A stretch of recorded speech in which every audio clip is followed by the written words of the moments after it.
The goal of SSDAN has always been to democratize access to social science data, especially for use in education.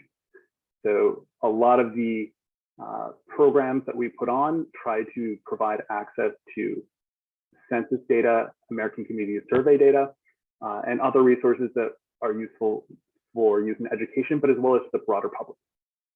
This webinar has been provided by with support from NICHD. Some of the information is down below. If you've been with us throughout this month, this will be our 4th webinar. The recordings of each, if you were unable to attend any of the previous webinars or you'd like to see what we covered in the previous webinars, are available on the page that's mentioned below. Now, a little bit about Dr. Kyle Walker. Dr. Walker is an associate professor of geography at Texas Christian University and director of the Center for Urban Studies. He is an R developer, developing multiple R packages, including some that we will see today.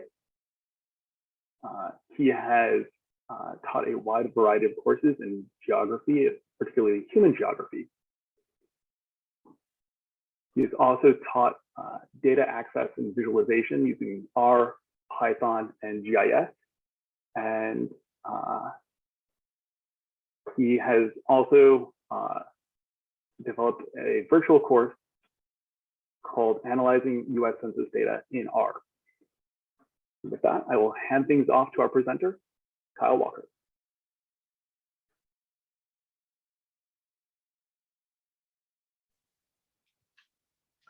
All right, well, thank you so much, JP, for the kind introduction. And thank you to all of you for coming out today.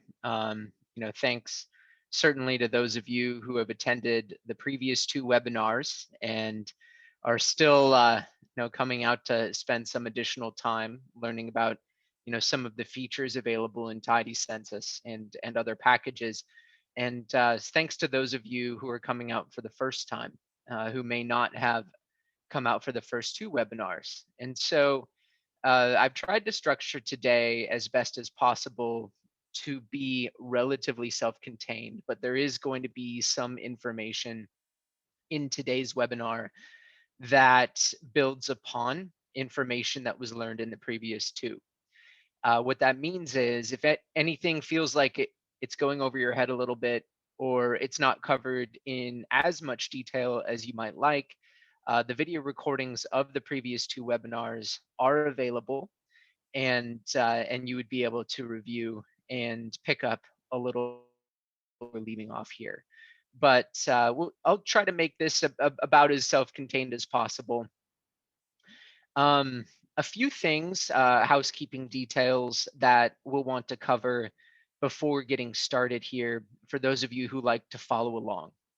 I'm going to go ahead and share my screen and show you some of those resources that I'm talking about. All right.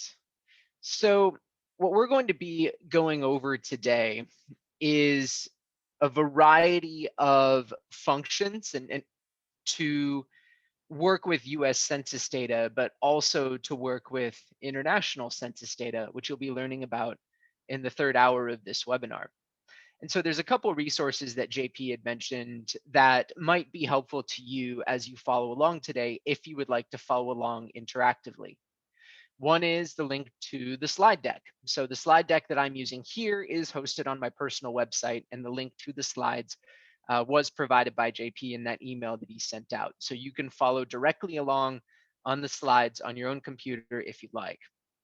The other is the link to the GitHub repository. So I am sharing all of the code that I'm using for this workshop and for this webinar in the GitHub repository. And if you did miss previous webinars with me earlier this month, you can go back and review the code that we use for those webinars. So today's code, if you're familiar with GitHub, comfortable with a Git-based workflow, is going to be found in this Microdata folder. So if you're comfortable with Git and working with R, you can clone the repository to your computer using the instructions that I've provided. That will pull down the entire repository and you can open up the folder and get to work. If you're a little bit less comfortable with that, you can click the code button and download the zip file that will download all the materials for all of the workshops to your computer, which you can unzip and then get to work on your own machine.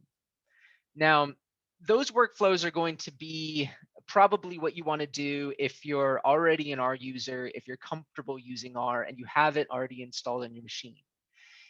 In the event that you do not have R installed on your machine, you'll notice here there is a link to an RStudio Cloud project, which is a hosted version of RStudio, a popular integrated development environment for R, which I'll be using today. And if you click that link, you can sign up. If you have a GitHub account, you can use that. Or if you just have a Google account, you can use your Google account. You can sign up for a free account and run many of the examples in this workshop. There will be some limitations that I'll make you aware of as we walk through this. If you do use RStudio Cloud, you're going to see an example that looks something like this, where I provide you with some instructions. RStudio Cloud, if you're using the free version, does have a couple limitations that I just want to make you aware of. You'll be able to do most everything, but not everything will work perfectly. RStudio Cloud has been having a little trouble installing some of the development versions of packages. And what that basically means is there's a couple new features that I'm going to be highlighting today that you may not be able to run in RStudio Cloud. The other issue with RStudio Cloud, if you're using a free account, is that you only get 1 GB of memory. And given that we're working in some cases with larger data files today, that won't be sufficient to run every single example in the workshop in the same R session. And so you can monitor your RAM up here. And if you're getting up into the red zone and that gauge is going all the way to the right, it means you're running out of memory. In the event that that happens, click the session drop-down menu. And what I would recommend doing is either restarting R, or if it's lagging, you can terminate R entirely. This is something that you may need to do if you want to try to run everything, especially some of the more computationally intensive processes that we're going to be going through today.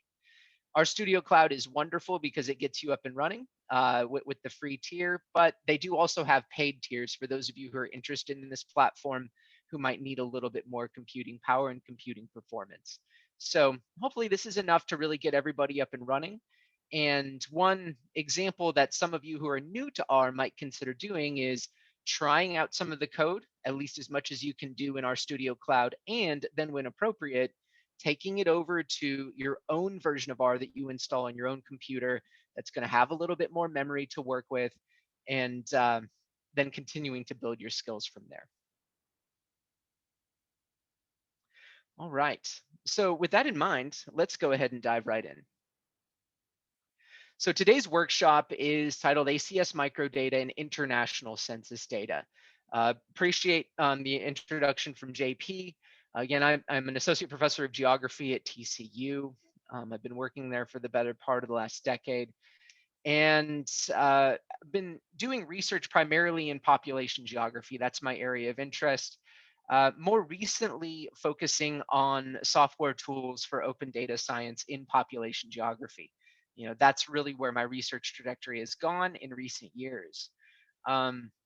Additionally, I work broadly as a spatial data science consultant, working with organizations of lots of different sizes. And if any of you are interested or intrigued by what's going on here, please feel free to reach out to me. I would love to discuss what you're working on.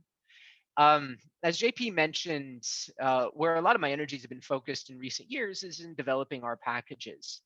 We're going to be working with Tidy Census today, which is an R package that I co-author with Matt Herman to access data from some of the most popular data resources provided by the US Census Bureau.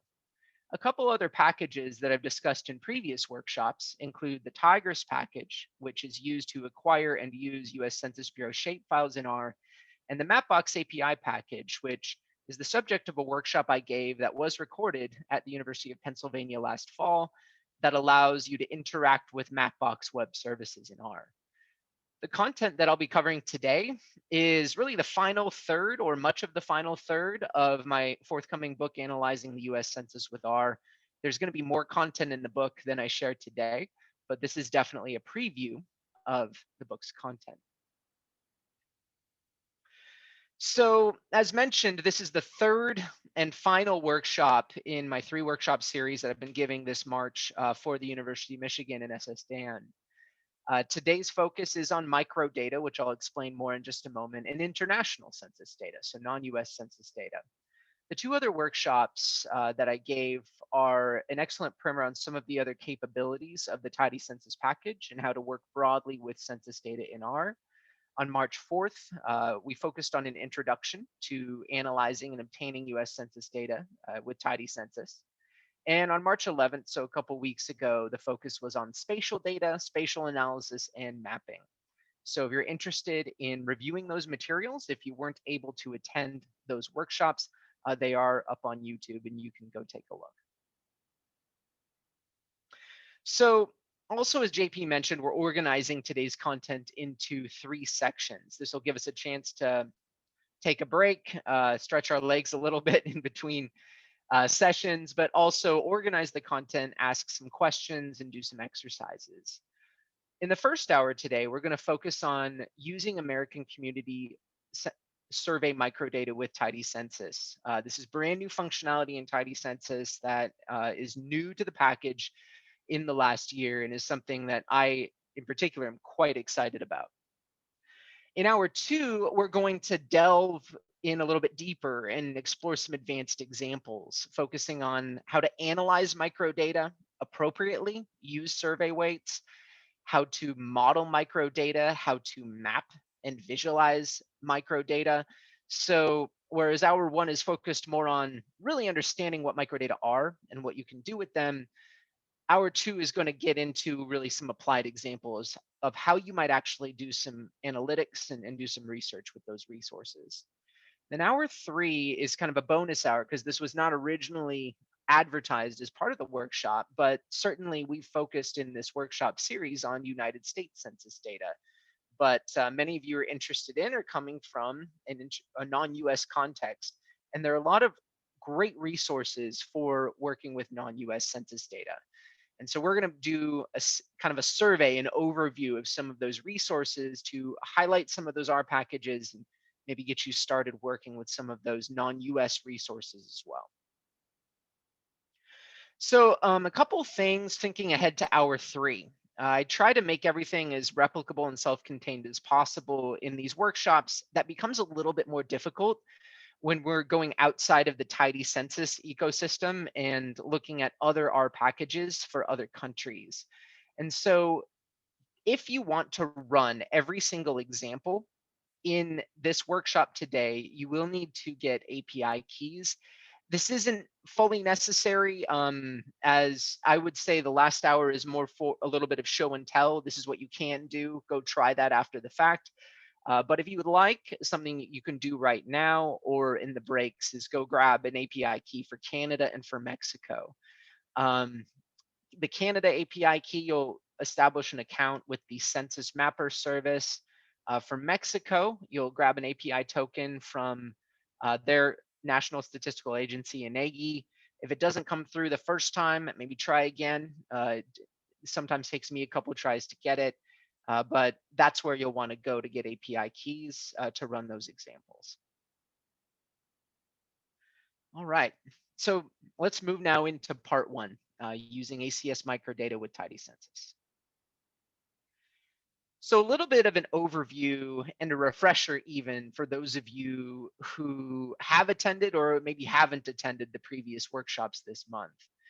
We're going to be focusing today on Tidy Census, which is an R package that I originally authored back in 2017 to try to ease the process of retrieving and analyzing data from the United States Census Bureau. It's a package that I now co-author with Matt Herman, and he's contributed a lot of the new functionality to the package in the last year or 2. But the package, when I originally authored it, was designed to ultimately be a tool that I could use to try to make my work a little bit easier, and then hopefully make others' work easier as well. So what it does is it communicates with several popular APIs. So those are going to be kind of places where you can go and fetch data programmatically from the US Census Bureau.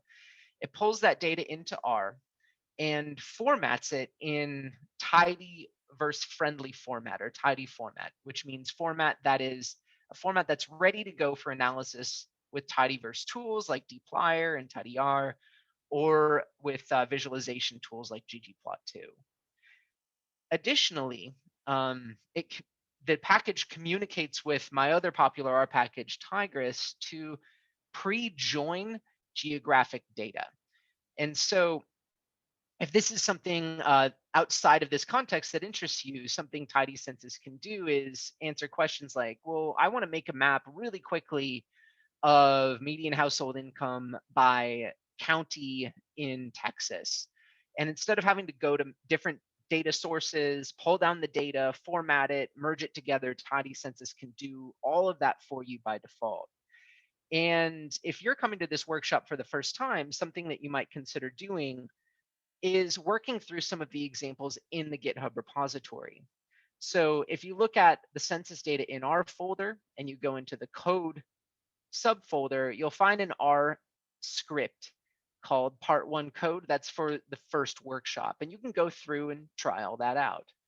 For the second workshop, which focuses on spatial data and mapping, find the code subfolder in the spatial analysis folder, and you'll see a bunch of information and a bunch of code that you can go ahead and run as well. And so for those of you who may even have attended the previous workshops, that's a nice frame of reference. I'll keep that up so that you can go and use that as a learning resource. Additionally, for those of you who are joining for the first time in the and are using RStudio Cloud, if you click the Files tab in RStudio, you'll see that those scripts are also located in your RStudio Cloud account. And so all of that is available. If you missed a couple of things and you want to learn about those topics, you can go back and refresh your memory. So Tidy Census has grown a fair amount since I first started working on it in 2017. My original goal was to make it easier for me specifically to use American Community Survey data to satisfy kind of common workflows that I would do in my work, my research and professional activities. And so eventually that included decennial census data, and I've added support over the years for some other data resources. Tidy Census doesn't access every census data resource. You'll want Hannah Reck's Census API package, which is a great package for that purpose. Her package covers all of the APIs. Tidy Census focuses on a select few. But we've been adding support for a few more APIs as we go. And what I'm going to be presenting about today is something I'm very excited about: new functionality to retrieve microdata, so individual level American Community Survey microdata from the Census API. Coming soon, and this is not highlighted today, but my collaborator Matt Herman has been hard at work on integrating the Migration Flows API into Tidy Census. So for those of you who are enterprising, you might check out some of the activity in the GitHub repository and see what's been going on there. But there's some exciting new content coming to Tidy Census in the next month or so. So especially if you're new today, some of this vocabulary might be a little bit unfamiliar. What is microdata? What is the ACS? What are we talking about here? So the US Census Bureau does they do a lot of different surveys, but the two arguably most popular data resources they have are the decennial census, so the complete enumeration of the US population that takes place every 10 years. We're eagerly awaiting the new data from the 2020 census coming out. But every year, the Census Bureau conducts an annual survey of American households called the American Community Survey, or the ACS. And the ACS asks more detailed questions than the decennial census does. So you can get information in the ACS about income and education and topics that you're not asked in the very sort of short decennial census form. And so the American Community Survey, and this is something I covered extensively in the first workshop, is a survey. As such, it's a sampling of the US population, and its estimates are in turn subject to margins of error. However, what's interesting about the American Community Survey is you can get access to ACS data in multiple formats. Many of you are probably familiar with working with aggregated ACS data, so pre-tabulated data at a variety of different census geographies. For example, what is the median age of counties in Utah, or how many people who have a doctoral degree by census tract, live in different census tracts in my county, that sort of thing. The public use microdata series gives you access to ACS data as well, but in a different format as individual level records rather than data that are aggregated to geographic units. And so it allows for much more detailed cross tabulations than are available in the regular American Community Survey data that you may work with at aggregate levels. Now, granted, the public use microdata series covers a fraction of individuals in the ACS, about 1% of the US population in the 1 year. Pums, which is an acronym I'll use here to refer to the public use microdata series. You can get it as a 1-year data set or a 5-year data set, which covers about 5% of the US population. We'll talk in hour 2 about how to use sampling weights to get representative estimates of the population at large. So the US Census Bureau makes this microdata information available from a variety of sources. You can get it in bulk from the US Census Bureau's FTP server, and we can open up that link just to take a look, and you'll see stuff like this, where you can pull down files, really CSV files that are zipped up by state. And some of those files end up getting fairly large. If we go down and find Texas here, got 71 megabytes zipped, you can pull down for the entire US population if you want to. You can also grab data using the brand new Mdat Tool from data.census.gov. And so following this link, we can take a quick look at the Mdat Tool, and this is what it looks like. It's still in beta, but it allows you to interactively query Pums data. And so we're looking here at the 5-year estimates, so the 2015 to 2019 American Community Survey, and you can browse through all these different indicators, select variables, select geographies if you want to, by state or by public use microdata area, which I'll discuss more in just a little bit, and then ultimately download an extract of data for the variables and the geographies that you want. So there are a couple different ways in which you can go ahead and pull down that information.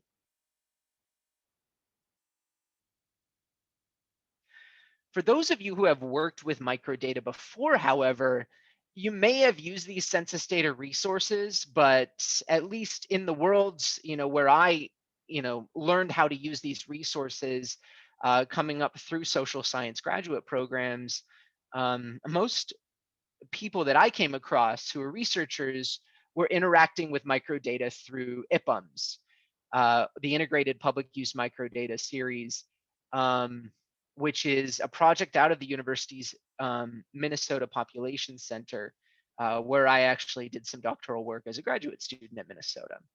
And IPUMS is a phenomenal project. And if you've worked with IPUMS data before, you're familiar with how amazing of a project it is. It is an effort to provide harmonized, so kind of reconciled data over time at the microdata level, going all the way back, as you can see, to 1850. And so, for censuses that have been unlocked, so to speak, you can even get 100% microdata, so full data sets from the US Census. It's a fantastic resource for historical and contemporary social science research. And they include a variety of other data sets as well, from the current population survey, international data, which I'll talk about toward the end of the workshop, and some other data resources such as NHGIS, geographic data. But IPUMS is a wonderful resource. I use it heavily in my own work. And what you'll do, if you'll establish an account there, you will use their data browser and data cart to download a custom data extract and then get to work and analyze. IPUMS R is an R package that helps you work with IPUMS microdata in R for those of you who are R users, and works really well for that purpose. What I'm going to be talking about today, however, is an alternative approach to obtaining census microdata, which for many cases, you might still want to go to IPUMS. In many cases, you will still want to go to IPUMS, I should say, but in some cases, you might consider taking a look at Tidy Census to pull down your data in an automated sense. Last year, when poking around on the US Census Bureau Slack channel, which if you're into census data, the US Census Bureau has a public Slack channel that you can go ahead and sign up for. That's where you can get direct touch with census staff and get questions answered about their data resources if you like. I encourage you to check it out. But I noticed a couple posts about this, and so I went over and took a look at the Mdat tool. And when you go to download the data, I noticed here that you can see an API GET query. So basically a URL, much like the types of URLs that Tidy Census consumes from the aggregate American Community Survey or Decennial Census, and processes and then gives back as an R object. But a way to programmatically access microdata. This is not something that had existed anywhere else before, and it's not something that was documented. And so I started chatting with my collaborator, Matt Herman, about this, and originally wrote just kind of a skeleton to try to pull this data down and process it and really think about what the best structure was for it. And we ended up getting it working. It wasn't working 100% well at first. There were a couple wrinkles because this is an undocumented API that we had to figure out. We had to put in some requests to Census Bureau staff to clean a couple things up. But now the implementation is highly functional, largely thanks to Matt Herman's work to really create an interface that smooths out and facilitates the process for working with microdata. You know, for me as a social science researcher and analyst, this was one of the more exciting data developments I've seen in the last several years. The ability to programmatically access US Census Bureau microdata and resolve a variety of issues, having to kind of deal maybe with large data files, and deal with some data download times, and really kind of speed up and streamline the process. And I want to show you how all that works today. So let's go ahead and take a look at how we can start using this information that the Census Bureau is making available to us using Tidy Census. So if you're brand new to Tidy Census and you didn't attend the previous two workshops, not to worry. If you're using RStudio Cloud, you already have the packages that you need installed. If you're not using RStudio Cloud, I'm going to jump over to R here, and we can go ahead and get started and make that a little bit bigger. What you'll want to do is install the packages as listed up here. What I have here is all of the R packages that we're going to be using today. You can install them using the install.packages command. You'll note that I'm installing here the development version of Tidy Census. If you can't install packages from GitHub, say you're on a work computer where GitHub's blocked by a firewall, this is something that can and does happen. You can install Tidy Census the regular way or use the published CRAN version of Tidy Census to get to work. Much of this will work, not all of it will. Only a couple examples won't though, so you should be in fairly good shape. Once you've done that, Tidy Census requires a Census API key to work. You can access census data resources without an API key, but Tidy Census doesn't allow that to happen in its own setup, just because you'll be heavily rate limited. And to really use the full power of the census data resources provided by the API, you should be using an API key. So if you're just getting set up and you're new to Tidy Census, once you have your packages installed, you're going to want to load the package with library Tidy Census, and then use the Census API key function, replacing your key goes here with your own API key to set that as an environment variable that can be used throughout your R session. If you use the argument install equals true, which I recommend unless you're working on a shared computer, that will write out your API key to your .renviron file and allow you to use it in future sessions without having to call the Census API key function. I do have a sample API key provided for RStudio Cloud users. Just run the code that's provided in RStudio Cloud to get going. Once you have that authenticated, you can get started using microdata in Tidy Census. And the way that you access individual level microdata in Tidy Census is with the get_pums function. And getPums works for those of you who have used Tidy Census before in a familiar way. You need to specify variables. It could be a single variable as a character string or a vector of variables enclosed in the C function like you see here. It's recommended that you use a state as well. You can use familiar state codes to do that. You can specify state equals all. This takes a really long time. If you need data for the entire United States, the 1-year ACS is doable. The 5-year ACS for the whole United States is about 15 million records. It is somewhat unstable over the API, and for those use cases, go to IPUMS for that, or do a bulk download from the census website. But 1-year ACS is doable for the entire United States, but just prepare to be patient. So the function defaults to the 5-year American Community Survey with the argument survey equals ACS 5, but you can grab 1-year ACS data if you want. This will be, you'll get fewer observations, but it'll be faster to download with the argument survey equals ACS 1. And generously, the Census Bureau has provided data all the way back to 2006. You can get data from the API back to 2004. We don't support in Tidy Census right now, 2004 and 2005. Those data are formatted a little differently. So we began support for the 1-year ACS in getPums in 2006. And for the 5-year ACS, we start support for the 2005 to 2009 period. And so looking at the code, this is all the code you need to get started pulling down microdata from the ACS. We're going to use Wyoming as an example here because it is the smallest state in the US. And so download times will be relatively quick for pulling data down for Wyoming.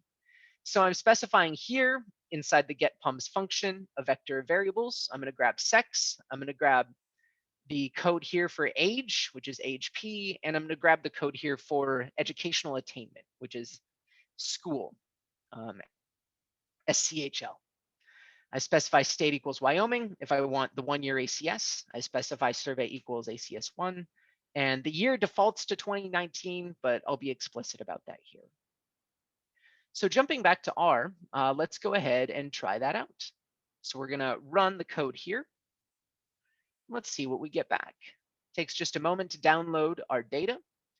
And this is what we have. We have, it looks like around 6,000 observations with a variety of columns. And I'll explain what all these columns mean in just a minute. We see a serial number. We see SP order, a couple of GTP variables, which I'll explain in a moment. And then we have some of the variables that we requested. We have age. So the age of the individual here is located in this age column. We have school, and we have a numeric code that represents some level of education, and then we have a code representing sex. So this is what microdata look like. We have 6,000 records that are representative of, as you can see here, if you know Wyoming's population, this is about 1% of Wyoming's population. And so we have information here that, when analyzed appropriately, can be used to try to think about and make some inferences about characteristics of the population in the state. This probably doesn't all make perfect sense yet, however.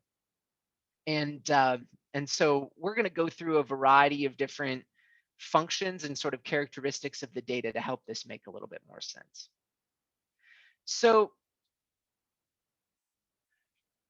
a few things about what you see when you use functionality in getPums. getPums will always return a series of technical variables by default. So you as the user don't need to request them specifically. If you want to do any analysis of this information, you need to have these technical variables. And so that's why we return them by default. The serial no column, the serial number, is a serial number that uniquely identifies households in the samples. So the American Community Survey uses a complex sample design in which they sample within sort of what are called PUMAs, or public use microdata areas, which I'll explain a little bit more in a moment. And then they sample households within them. And so you'll get a household serial number. And then the SP order column is the order of the person in the household. So if you combine that with the serial number, that'll uniquely identify a person. WGTP is the household weight. So what that means is the number of households that each household is representative of. And then the PWGTP column is the person weight. So that's the number of people that that the individual is representative of. And so if you go back to R and take a look at some of this information, you'll notice these first few entries have a household weight of 0. That's because you'll see this GQ. Those are group quarters observations, which are not included in general household tabulations. So those are people living in places like dormitories or in jails, or elderly care facilities that aren't considered households in the same way that others are in the census. But all of these people do have person weights. And so this first person here, you can see the person weight of 47. You can think of, okay, this person and its characteristics are representative of about 47 other people. And so you can go down the line. There are going to be some people that are relatively oversampled and they might have a lower person weight, and some people that are undersampled. You see this person has a person weight of 75 and in turn are weighted a little bit higher. So Pums data, as mentioned, they're a sample of the US population. And so you need to weight your data appropriately if you want to actually draw, inferences about the population at large. And so what we can do is use base R functionality and also some tidyverse functionality to analyze our data in a little bit more robust way. Let's say we wanted to ask, well, given our data set, how many people in Wyoming are age 50 about? Or what is, the overall population of Wyoming? And so what the code here shows is we can use the filter command from dplyr in the tidyverse to create a new data set in which it's only people that are age 50. And if we sum across that person weight column, summing across that column should get us a total population. And so running this code, we can take a quick look. And we see here that summing over the entire person weight column for Wyoming gives us a value that is the recorded population of Wyoming from the 2019 ACS. So if you went and used get ACS to get aggregate data for Wyoming, the actual estimate for Wyoming is exactly this number, 578,759. Where microdata get handy is getting more granular estimates than are available in the regular ACS. So if you look at population by age and sex, which is the very first table in the ACS, it doesn't break out into individual bands of age. It'll collapse some ages together. And so if we want a single age and say, well, how many people are age 50 in Wyoming, we can sum across our filtered data set and we can get this value back. So a couple other ways to try to work with Pums data, work with Pums variables, and learn a little bit more about how this works. You may have been thinking, okay, um, this sounds great, but how do I know what variables are available and how do I know what all this stuff means? Well, you have Matt Herman, my collaborator, to thank for this. He created a data set called Pums Variables, which loads in Tidy Census. It's your one-stop shop to browse and find variables that you need and what they mean in your microdata. So Pums Variables is a long-form data set. All we have to do is run the command view Pums Variables to take a look at it. And I'm going to go ahead and take a look at it here and pull it up in our studio. These are all your variables in the Pums. Now, we only have data dictionaries for 2017, 2018, and 2019 because they're not provided in easily parsable format before then, but you can still go through here and take a look at all of these variables. And this is a long form data set as mentioned, where you'll see here that in the var code column, it'll give you a variable code, but you'll notice that say ST for state is repeated. That's because each row represents a code and value combination. So if you were to fetch state level data, you'll get a code back. Say if it says 25, that code means Massachusetts. And so we can go through and browse. Let's say we're interested in Hispanic origin. I'm going to search for HISP. And we notice here we have a variable called HISP, recoded detailed Hispanic origin.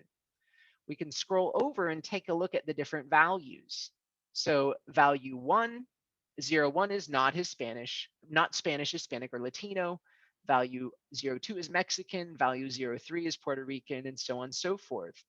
This is a fantastic data dictionary that you can use to go through and figure out not only what information you want to pull down from the Microdata API, but also what the different codes mean.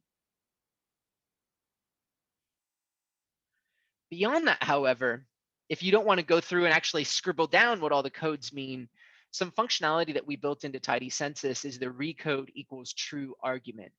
What this will do is append a series of columns to the data set that are recoded and can be used for, I think, more comprehensible analysis. And this was a contribution from Matt and from Tidy Census contributor Stephanie Zimmer, who have allowed these labels to be ordered in the correct order so you can get straight away to analyzing your data. And I want to show you briefly how this works. So if I change my call to include recode equals true and I run it, you'll notice I can see that I get a label for my categorical variables. Age is numeric, that's not categorical. We know 37 means 37 years old, but I'm gonna go ahead here and I'm gonna pull up my recoded Wyoming data set in the viewer, and you can see that whereas 16 in the school column, okay, that's great, but what does that mean? Does that mean 16 years of school? No, it's just a code that is representative of a particular value. We see here that that value means regular high school diploma. And here we have a sex label as well. We see 2 means female and 1 means male. But this can really be helpful when you're analyzing your data and starting to understand what's going on inside of your acquired Pums data set.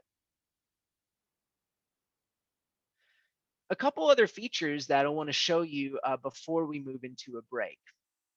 One issue that arises, and I've gotten this feedback a little bit, is when you're working with Pums data sets, especially from the 5-year ACS, they can get really, really big, which means data download times can be slow. I want to show you a couple ways that you can speed this up. If you have the CRAN version, so the published version of Tidy Census installed, this won't work yet. This is part of the development version of Tidy Census that's hosted on GitHub. So you won't be able to run this in our Studio Cloud. If you can't run it on your own machines, it's coming soon to the published version. So just stay tuned. This is a relatively new feature where we're using functionality in the API to allow you to filter down your data. For example, let's say I only wanted to get values 16 through 20 for the school variable and a value of 2 for the sex variable to analyze a specific subset of people in the data set. I can do that using a named list passed to this parameter variables underscore filter. So you're functionally saying here, give me back only those rows where sex equals 2 and school is between 16 and 20. If I run that through, and again, this won't work unless you have the development version installed, but I can run that information through. And you'll notice here that in this, all of the values for sex are 2, and all the values for school are between 16 and 20. If you are looking to analyze a subset of information, this can really speed up your download times.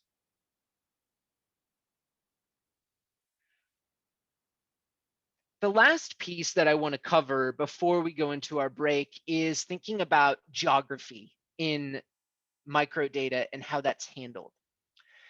Geography in microdata is a little bit different than what we're accustomed to when we're working with, say, aggregate ACS data. One amazing thing about the American Community Survey is that we can get detailed aggregate demographic information all the way down to the census block group, which is analogous to, in some cases, a part of a neighborhood. Individual level data don't have that same geographic granularity, and for good reason. The census is very, very protective of privacy and confidentiality. Some of you who are seasoned census data analysts may have been following debates around differential privacy in the 2020 census data release, in which in some cases data values will be swapped to try to preserve privacy and make it difficult to sort of retrace. Those sorts of methods are already used to a degree in the microdata releases. What you're looking at is a data set in which care is taken such that you cannot directly identify any individual in the data set. So if you're looking at a particular row and you're wondering, well, I wonder who that person is, that's not exactly what microdata means. It's designed to be representative of US and regional populations such that you can do coherent analysis. It's certainly not designed for you to be able to understand the identity of any individual. And indeed, you can't do that using this information. They include some kind of swapping of records in the data set to preserve overall characteristics, but also preserve confidentiality as best as possible. And so as part of that effort to preserve confidentiality, you can't get microdata all the way down to, say, the census tract or the census block group level. The most granular geography at which you can retrieve and identify records in the Pums is the public use microdata area, or PUMA. And so what is a PUMA exactly? It's the smallest available geography, as I mentioned, at which the records are identifiable. And they're redrawn with each decennial US Census. Typically, they're home to between 100,000 and 200,000 people. By the end, say by 2019, using 2010 PUMAs, you'll have some PUMAs that have more people than that in areas that are fast growing. And what this means is that, say, in a large city like New York City, for example, PUMAs are drawn roughly to be representative of community areas or community districts in New York, which are sort of salient neighborhood areas. And so if you're analyzing, say, Los Angeles or New York or Chicago, say a large city, you can actually identify coherent subsections of cities and do some geographical analysis in that capacity. When you get out to more suburban, lower density, or even rural areas, you're going to sometimes have to put together multiple counties to reach that 100,000 person threshold. And so PUMAs, like you can see here in Wyoming, might represent a collection of counties. So Wyoming has 5 PUMAs, and you can get the geography for PUMAs if you want to from the Tigris package. For those of you who didn't attend the previous workshops, We covered the Tigris package extensively in hour 1 of workshop 2. It is my R package that allows you to pull down US Census Bureau shapefiles, so geographic data for all of the geographies at which the census tabulates data. And the Pumas function in Tigris, you can see the code here, will pull down Pumas by state if requested. And so you can visualize that information. We see how that plays out here in Wyoming. The Puma variable in the Pums data set allows you to identify those individual records by Puma and then do some geographical analysis as best as you can when appropriate. And so if you say wanted to look at age by Puma, I could pull down age data and I could grab the Puma variable. We can take a look very quickly at how that works by running that code here in R. And here I now have information I'm grabbing from the 5-year ACS in this particular case, and you'll notice that I have information by Puma. And so I could think in general terms about where regionally in Wyoming these different people live. If requested, we also include an argument called Puma. If you say only want to get data for a specific Puma or a subset of Pumas. And so Pumas are identified by Puma code. You know, in this particular case, Puma 500, the code is 00500. You can take a look at that. And let's say I only want to grab data for that specific Puma. I can specify, give me age data, but only for that Puma. And if I want to run that through,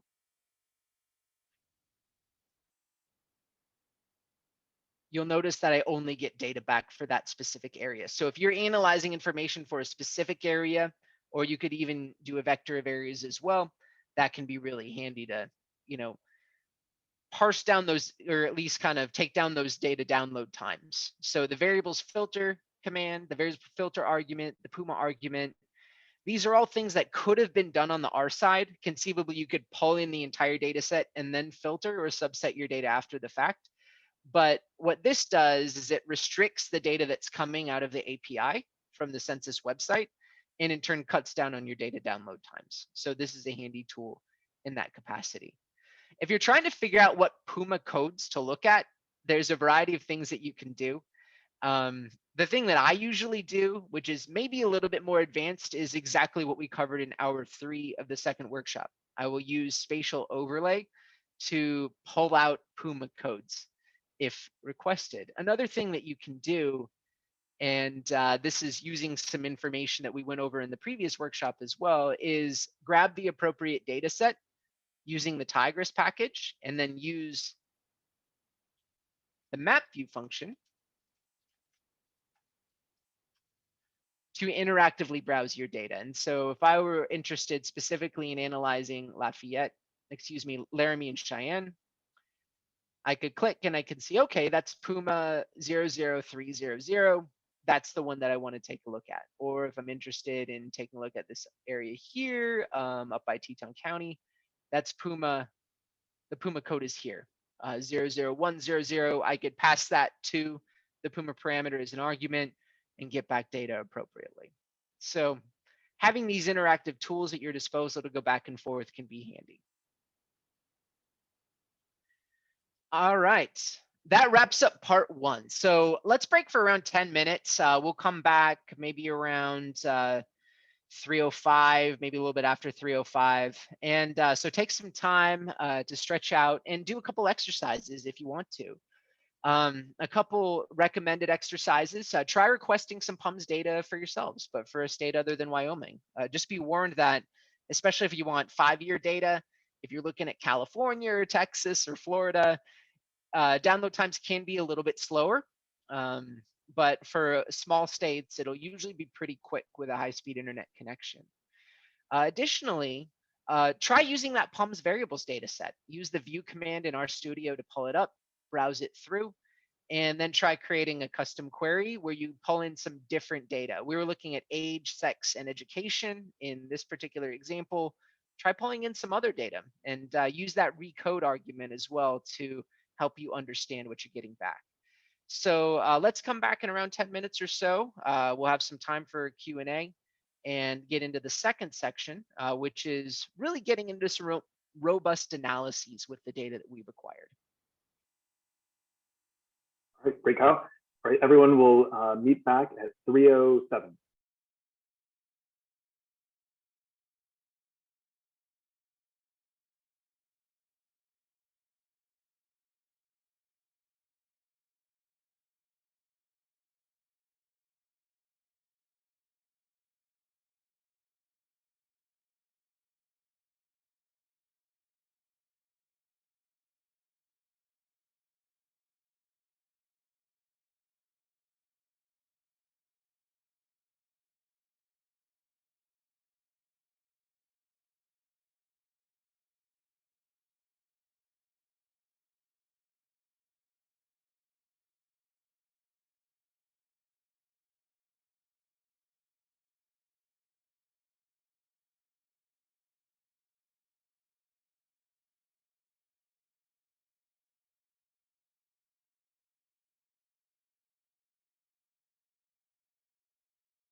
Okay, everybody, we have about 1 to 2 minutes before the break ends. 1 to 2 minutes.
Okay, everyone, we're going to get started. We have a few questions for Kyle that have come in the first hour. Plenty of questions. We'll try to get to as many as we can. But the first question that I have is, does Git Pums access the Pums household data or just the person data? So it's a good question. It accesses the person data. But if you want to analyze households, you'll notice that we do provide the household weights and we provide the person weights. So the way that you would want to go about analyzing households, two things. If we pull up our Pums variables, so I'm going to view Pums variables again here. You'll notice that I can filter down this data set by a variety of different columns. So if I click filter here, let's say I want to do 5-year ACS for 2019.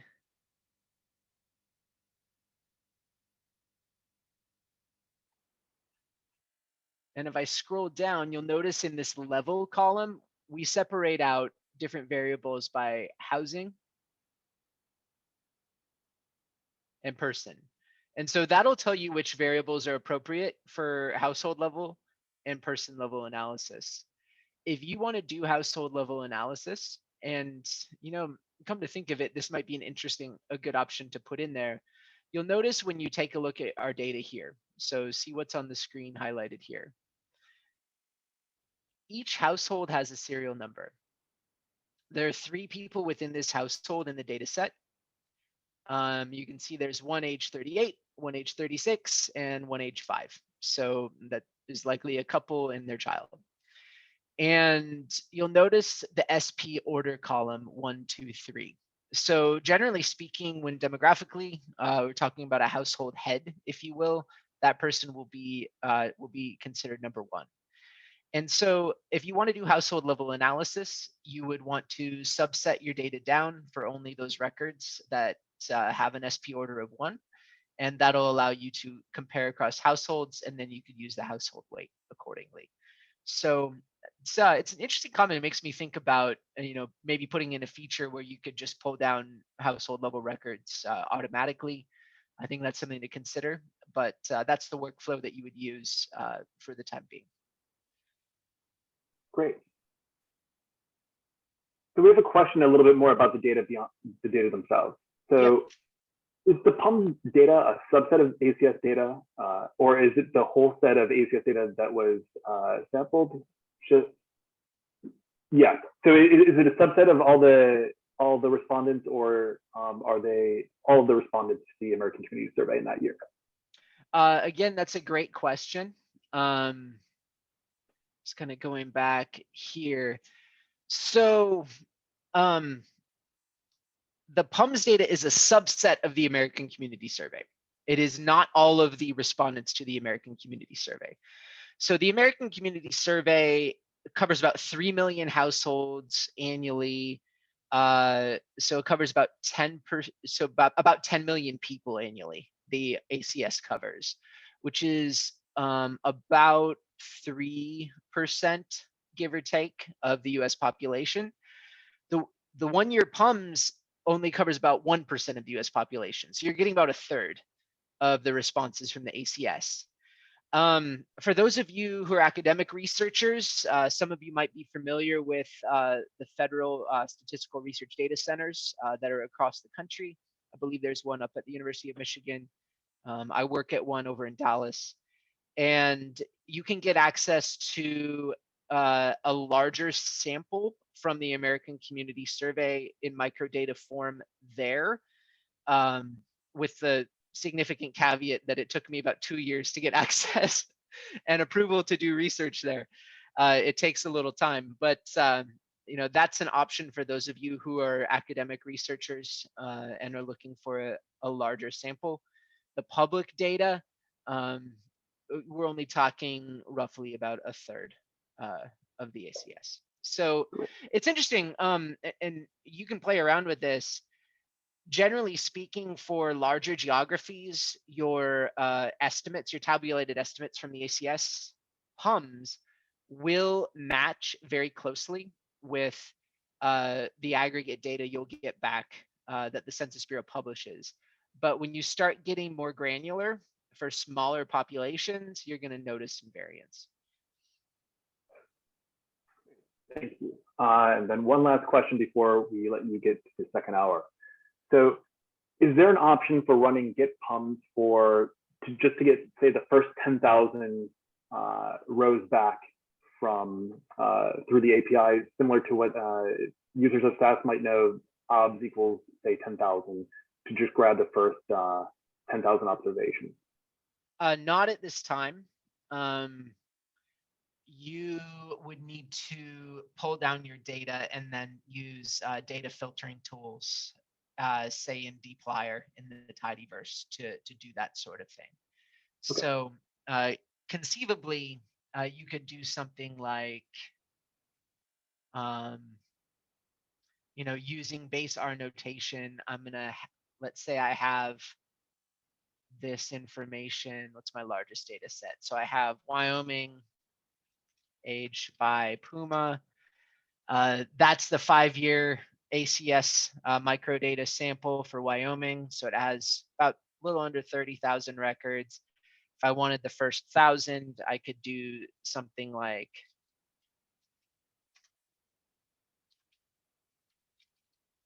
using base R notation and grab the first 1,000 rows, something like that. Give me back 1 to 1,000. But we don't have an option in Git Pums at the moment to only pull down, say, the first, you know, N records from the API.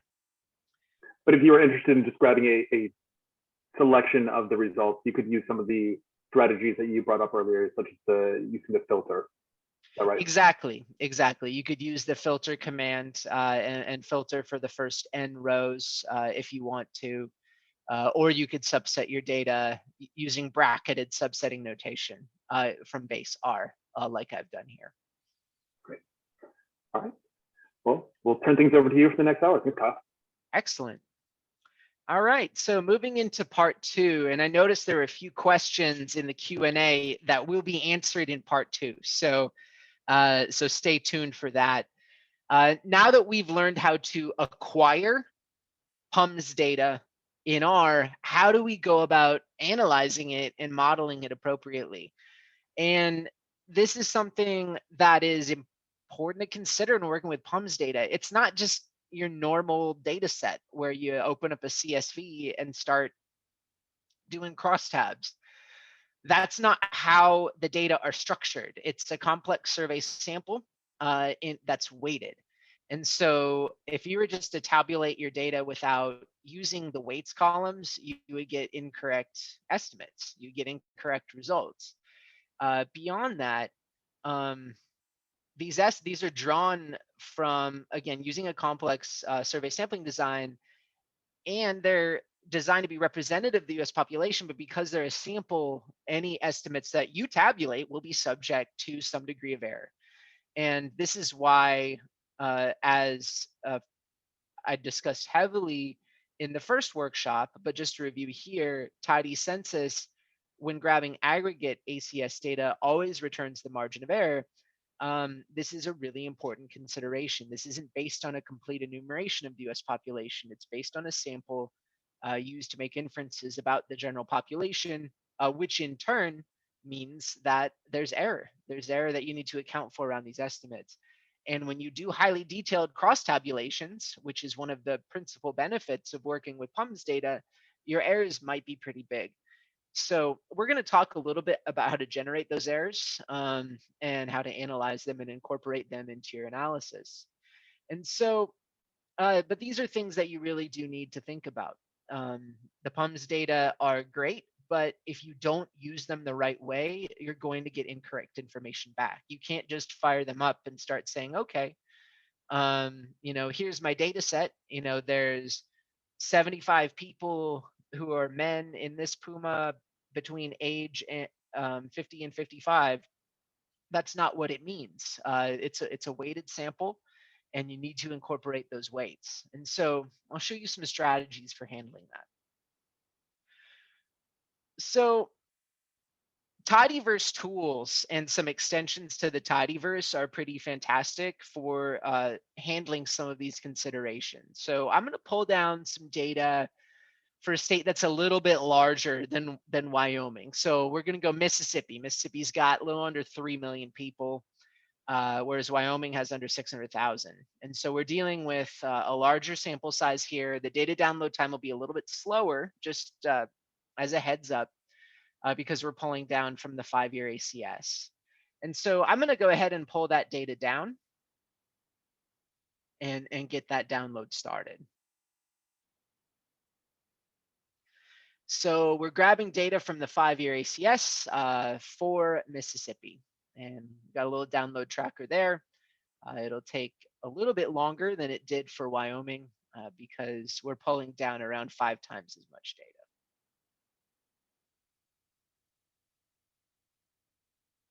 All right, so we've pulled in data using the variables that we were using in the previous example for Mississippi. So just as a refresher, we're getting Pums data where the variables that we're getting back include Puma, sex, age, and educational attainment. We specified recode equals true, so we can get those informative labels. And we're doing it for Mississippi from the 5-year ACS with an end year of 2019. So the 2015 to 2019 sample. We can inspect our data real quick and just see what's going on. Looks like this data set is bigger. It has nearly 150,000 observations in it, and then has information that's attached to that. So we have many more Pumas to deal with than we were dealing with in Wyoming, which means we can maybe do a little bit of geographical analysis. We'll take a look at that in just a moment, and quite a bit more information to draw from. So the first thing that I wanted to show is really using dplyr tools in a basic way to do weighted tabulations. And let's say we wanted to tabulate in Mississippi basically how many people of each sex are at each age in our data set. And so we can use the count function in the tidyverse to do that. And so in this case, what the count function does And just as a refresher for those of you a little bit less familiar with the tidyverse, we use this pipe operator to do data wrangling in the tidyverse, which reads as then. It basically passes the result of the previous line to the next line. So it says, generate a new data set called MS age sex. That's the result of taking the MS Pums data set that we downloaded, then applying the count function, which basically just tabulates information with the optional argument here, WT, which is the weight column. So it says how many observations is each row supposed to represent. This allows us to do appropriate tabulation. And so when I run that through and take a look at the result, I get a value here that in turn is representative of the population. So in Mississippi, in the 2015 to 2019 ACS, we had males age 0 up to 1, 18,232. We can take a look at the end of the data set if we want to. It looks like in the ACS here, basically, we're going all the way up to 94. And again, as a reminder here, you're not necessarily going to have 100% complete coverage at these kind of small granular levels. That's just something to be mindful of. But what I can do here now, you'll notice with this end column, let's print this out again. We've applied those person weights using the weight argument here. And so what you're seeing is that these tabulations are not the number of rows in the data set. In fact, if we sum over that M column,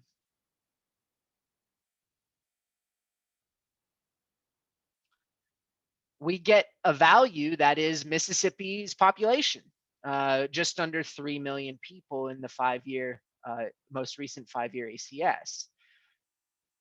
We're drawing from this data set of 146,000 people, but again, this column here, our weight column, is used to make this representative of the US population. And it's interesting to think about this because, here in this specific Puma, we have someone who's age 53 with this particular education level, which I believe is high school, and sex of 2, so it's a woman.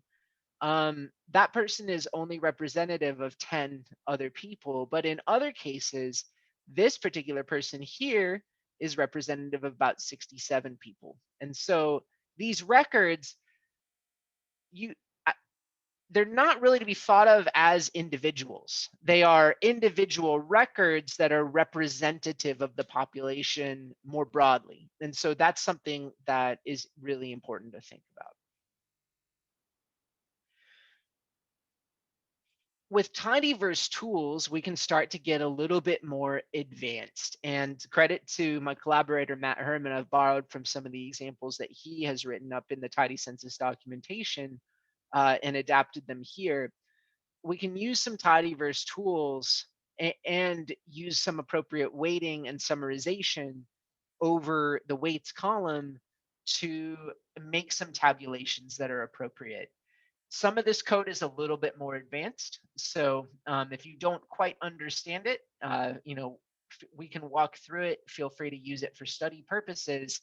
But something that is really core to the tidyverse is this concept of groupwise data analysis, where you can, by group, tabulate data and tabulate observations in your data appropriately. And so in this particular case, we're doing a variety of things. We're taking our Mississippi Pums data set, then we're creating a new column called BA above, which would be a logical column that's true if you have one of these codes that's representative of more than a graduate degree or more than a bachelor's degree or higher. We're then grouping the data set by Puma and by sex. So we're looking at educational attainment by sex. And then we're creating a number of summaries. The total population is going to be the sum over the person weight column. The mean age is going to be a weighted mean over the age column using the person weight. And then we calculate a couple columns, BA above, which is summing over the person weight, but only where BA above is equal to true and the age is greater than or equal to 25. And this is important to think about because under age 25,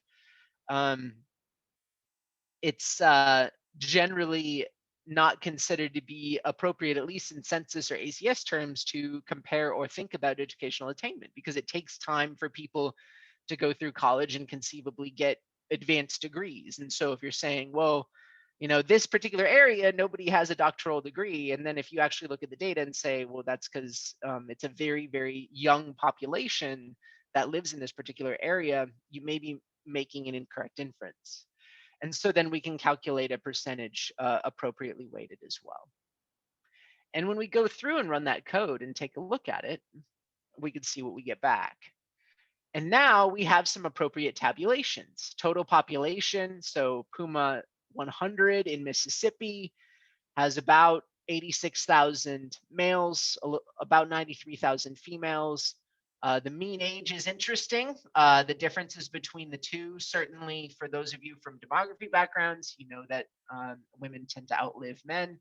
And we see that playing out in the mean age, maybe some outliers on the older end pulling that up. But the mean age of women in just about every Puma in Mississippi is about 2 years older or more than men. Then you can look at the number of men and women over age 25 and up that have a college degree or higher.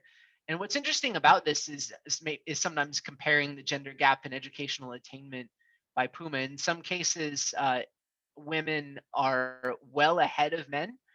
In other cases, it's less so. And so that's the kind of interesting analysis that you can do when you're tabulating this sort of information. But again, remembering that you need to use those person weights appropriately, because if you're not using them with the microdata, you're going to get incorrect inferences back. And that's why we return those weights by default every single time. Tidy census, just as the general design philosophy of tidy census, certainly the application areas for data analysis are quite broad. And I certainly don't know every single way that people are going to use census data. And you could always go directly to the API and pull down any data you want. But Matt and I have been fairly opinionated on, at the very least, what things are important to provide to data users, to try to not make decisions for them, but try to kind of push them in the right direction and help them make informed kind of analytic choices. One is always returning the margin of error when get ACS is called for aggregate census data or aggregate ACS data. I've had some requests from people saying, can I avoid getting the margin of error back? I don't want it. And I say, no, you can't. That's you'll need to go elsewhere to get your data if you don't want the margin of error. Tidy census will always give it because it considers the margin of error to be a first class, a first class member of that data set. It's the same deal with get Pums. You can't consider this information independent of the weights because it's a weighted sample. And so keep that in mind when you're doing your analysis. So what can we do with this information beyond data tabulations? We can look at some advanced examples. One is geographic patterns. This is something that's pretty interesting. I mean, Mississippi has some of the lowest levels of educational attainment in the entire country.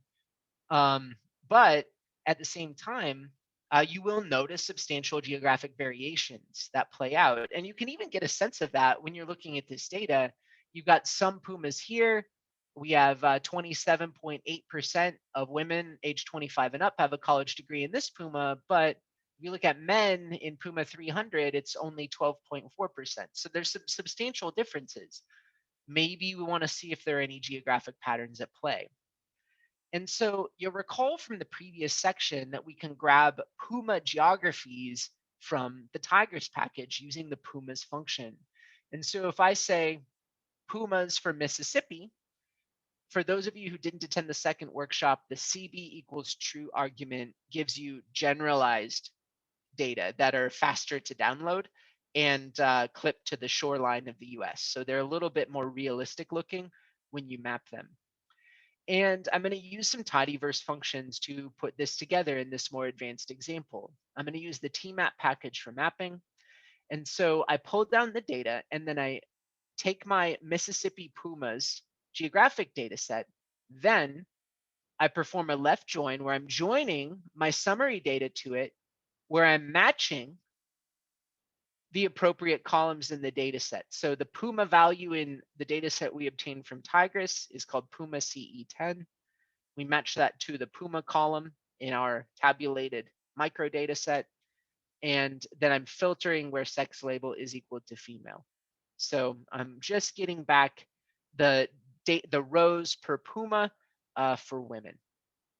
And so let's go ahead and run that through.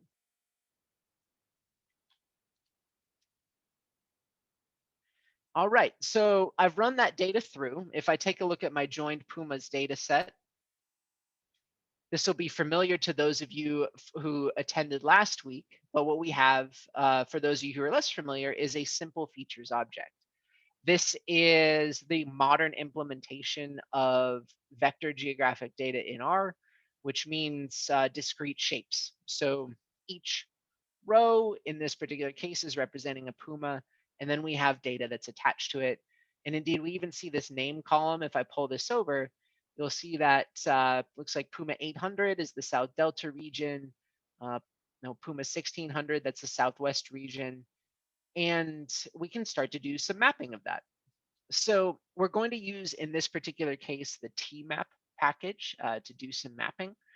And so the tmap package, I'm not going to go into this in great detail right now, though in hour 2 of the previous workshop, for those of you who didn't make it to the last one, if you check out the recording there, we do a deep dive into tmap. It's really a wonderful package for thematic cartography in R. And I've only scratched the surface really of what it can do in these demos, but it's really great for quick geographic visualization and also more advanced cartography. And so what I'm doing here is I'm grabbing my Pumas. I'm saying that I'm going to map it as polygons, where I'm mapping the percentage, in this case, of women with a college degree. I'm going to use the greens palette, so light green to dark green, and then I'll put the legend outside the map. And so running this information through, let's pull this map up. I've got myself a map of Mississippi that's showing the percentage of women with a college degree. And you'll notice here, in some cases, in eastern Mississippi, it's low, fairly low through the Delta region. And we have here, this is the area around Jackson, Mississippi, but the northern suburbs of Jackson, the Puma that covers the northern suburbs of Jackson, that is the richest Puma in Mississippi, and it also has the highest level of educational attainment, so falling into this 40 to 45 bucket for women. So we do see some noticeable inequities. You have relatively low educational attainment. I believe this particular area, it's Madison County, Mississippi, is the only area in Mississippi that is above average income-wise for the United States. So we see that play out with respect to relatively high levels of educational attainment in those northern Jackson suburbs. So if you want to do some mapping of Pums data, you'll notice here that Mississippi has a couple dozen Pumas in it, and you can actually start to do a little bit of geographic analysis here. It's not always perfect. The shapes aren't always exactly going to be what you like. Again, when you look at Puma geographies, and I saw one question in the chat about this, what is a Puma? It's, and JP answered it quite well. Basically, it can sometimes be a collection of counties. It can sometimes be subsections of counties that are designed to try to align with coherent parts of cities.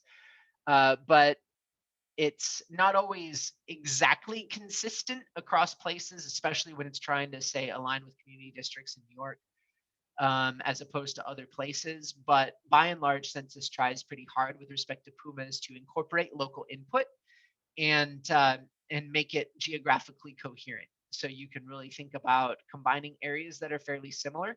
so that you can really distinguish across places. And we get a little bit of a sense of that here. So the area around Jackson, we have a little bit higher educational attainment than the rest of the state. All right, so moving along with some more advanced examples, we've looked here at how to tabulate data appropriately and then how to map data. Saw a couple interesting questions about variance estimation and tabulation of errors and replicate weights. So this is a more advanced example, but Tidy Census, what Matt and I have done, huge credit to Matt on this one, is put in some functionality to try to streamline this process and make it ideally easier for users to grab this information and do appropriate variance and standard error estimation when performing analysis. So with respect to the ACS, broken record a little bit at this stage, but the ACS is a sample and it's in turn subject to sampling error. This is essential to understand. The number that you're looking at is not a specific exact count of the data. It's not. It's an estimate that is characterized by error. And when we're tabulating Pums estimates like we've been doing, everything that we look at is indeed a point estimate, but we're not seeing the error around that. And so in some cases, you might be interested in tabulating that error yourselves. And we include some tools to assist with these tasks and take into account the complex sample design of the ACS, which is essential to incorporate into your data analytics work and also any statistical modeling that you do. So for those of you who might be coming from, say, a SAS background, I originally started modeling Pums data in Stata. So some of you may be coming from a Stata background and have maybe worked with some of the survey modeling tools. R has a very robust and well-established survey data analytics infrastructure that can account very readily for survey weights and handle them appropriately in your analysis and modeling. The survey package is the gold standard for working with survey data in R. It's been heavily used, heavily verified, and works really, really well. More recently, Greg Friedman Ellis, formerly of the Minnesota Population Center, where he first wrote these tools, he was the original author of the IPUMS R package too, wrote the surveyor package, which adapts survey syntax to dplyr tidyverse style syntax. So you can use tidyverse functions to work appropriately with survey design objects, which is really, really cool. And we include functionality in Tidy Census to plug into these packages and help out analysts as best as possible. So I saw one question about replicate weights. Replicate weights are commonly used for estimation of standard errors around some of these point estimates that we're tabulating. They're not necessarily the easiest things to get or work with because what Census publishes are 80 replicate weights to kind of get a sense of the an error distribution around a particular point estimate and generate standard errors. And so those replicate weights are other weights that could conceivably be true for each household or for each person. And manually, you would need to go in and specify and download each of those replicate weights yourselves. But we include an argument rep_weights in get Pums, and you can choose person weights or household weights if you want, that will go in and actually pull down that data directly. So this is pretty handy. What I'm going to do actually is I'm going to start pulling that data down. This takes a little time to do. So I'm going to go ahead and pull that data down. If it ends up taking too long, I've got the object saved out for purposes of illustration. A couple of things. This takes time. What we're doing under the hood here is pulling down data from the 5-year American Community Survey for Mississippi for those variables that we want, but also 80 replicate weights. So PWGTP1, PWGTP2, 3, 4, 5, all the way through 80. And so we're automating this process under the hood so you don't have to do it. All you need to do is say rep_weights equals person, and we pull down all that data for you. What that means is it takes a little bit of time to download. So on a slow internet connection, that's something that's going to be a consideration. If you're in the RStudio Cloud environment, I wouldn't recommend trying it. You might run out of memory because you're having to pull down quite a bit of data. So that's just a heads up. So when we're working with replicate weighting, we can pull down all of these 80 replicate weights directly. And so when we take a look at what we get back, and this will print out in my R console when it's ready to go, you'll notice that we have our data, but we have 92 columns in this particular case, where we have our normal person weight, but we also have, and it even prints out so much, it goes off the end of the screen. We have all of those different replicate weights. And so we'll show you some tools. I'll show you some tools in just a little bit for how to handle that. So Census publishes formulas that you can code directly yourselves for how to generate standard errors around estimates using the replicate weights. But you can also use the survey infrastructure in R to do this sort of thing directly. And so it looks like we pulled down our data. We got it all here in R, and we can take a look at what that looks like. So one of the features, the new features of Tidy Census that I'm particularly excited about is the function that we wrote called toSurvey. And the toSurvey function automatically converts your microdata object to an object of class survey or surveyor to be used with those packages. And what that does is it inspects the data set and takes a look at the survey design and then creates a survey design that's appropriate. So if you wanted to use a replicate weight survey design, you specify, okay, I want to do person weights, type equals person, and design equals rep weights. You can also do a cluster survey design, which I'll show you in a little bit. And so what this does is, without having to pull down all that data and specify kind of specific details, it converts that over to a survey object for you. And one of the great things about a survey object is that when you perform calculations on that survey object, it will handle that complex survey design appropriately and estimate standard errors for you. So I want to show you how that works. We learned the count function in dplyr before, which was tabulating information, for example, potentially by sex and age. Let's say we want to look at sex by Puma. If we use the survey count function, you'll notice that we get back not just a point estimate, but we get a standard error as well. And you get that automatically because we're using that function over our survey object. So we're going to use the toSurvey function. We're going to convert to a survey object. And so you'll notice that it's a replicate weight design here. And then we can run this code, survey count, and it tabulates our data appropriately, but it also gives us standard errors based on the replicate weight design, which again, for me, is one of the most exciting new features of Tidy Census in the past year. We can even go back to our more complicated example and generate standard errors around all of those estimates. So what we're going to use is survey total here to summarize our data, and then survey mean to generate a standard error around our bachelor's degree above proportion. And so we can get a confidence interval as well. If we do var type equals CI, we're getting a standard error in this particular case. So if I go ahead and run this information through,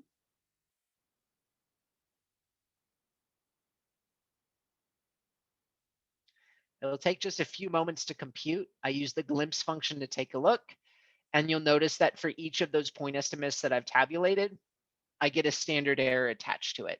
This is really, really handy. The surveyor package, the survey package and the surveyor package are fantastic for making what is sometimes a fairly complicated task to wrap your mind around, dealing with survey data and survey weights. it makes that process more straightforward and allows you to use syntax that you're familiar with. From there, we can start to think about converting standard errors to margins of error. Census provides some simple formulas to do that. If you want your familiar 90% confidence level, multiply your standard errors by 1.645. You'll multiply it by a little bit more if you want 95 or 99% confidence level, but that will give you something fairly equivalent to margins of error that you'll get by default in the ACS. And for those of you who attended the first workshop, or again, this is a core example in the tidy census documentation, you can create a margin of error plot. And so let's go ahead and run that code through. Where in this particular case, we're creating a new column here, which will be the margin of error by multiplying by the appropriate coefficient. We're going to focus here on where the sex label is female, and we can create a plot. One of those little TIE fighter margin of error plots by Puma. I'll make this a little bit bigger. And we're comparing here. We see that area north of Jackson where educational attainment is quite high, but we're also estimating that margin of error on the point estimate. And if you follow this process, for those of you who want to maybe push this to the next level a little bit and do some validation, take a look at how this compares with what you would get if you pulled this information down directly using Get ACS from the Aggregate American Community Survey. In many cases, it compares quite favorably. It's not always going to be exactly the same. And if you have access to aggregate data for a particular statistic from the ACS, that's going to be your best bet for getting the most accurate estimates and margins of error. But if you're doing more complex cross tabulations and you want to get a sense of the error around those estimates, this is a great way to do it. All right, the last example that I wanted to illustrate in this second hour of the workshop covers modeling with Pums data. And I saw a question in the Q&A about this.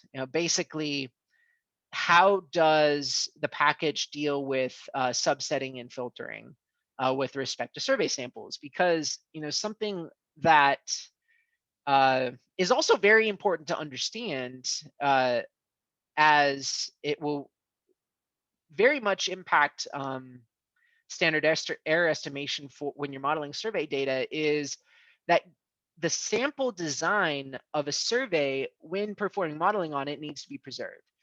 And what this means is if you are trying to say fit a model on Pums data and you just take a subset of it and then you fit a model on it, you've thrown out a lot of information that is important to understanding the sampling design of the survey. And that's going to impact those standard errors and could ultimately, give you some incorrect estimates. And so you can do modeling using the survey package on survey objects that handles this appropriately over subsets of your data. And I want to show you a brief example of how that works. So this is again adapted from the tidy census documentation, thanks to Matt Herman's great example, where we ask a question here: what's the relationship between wages and the class of a worker and commute times in Rhode Island? So we're trying here to fit a model that predicts the commute time of a commuter based on their wages and the class of worker, which basically means what sector do they work in, or do they work from home, that sort of thing. And we'll take a look at Rhode Island here because it's a relatively smaller example to look at. So let's go back to R and we'll go ahead and pull down that data. Doesn't take too long because Rhode Island is one of the smaller states. So when that data is pulled down, let's go ahead and take a look at the slides again. We want to think about how we model this data appropriately.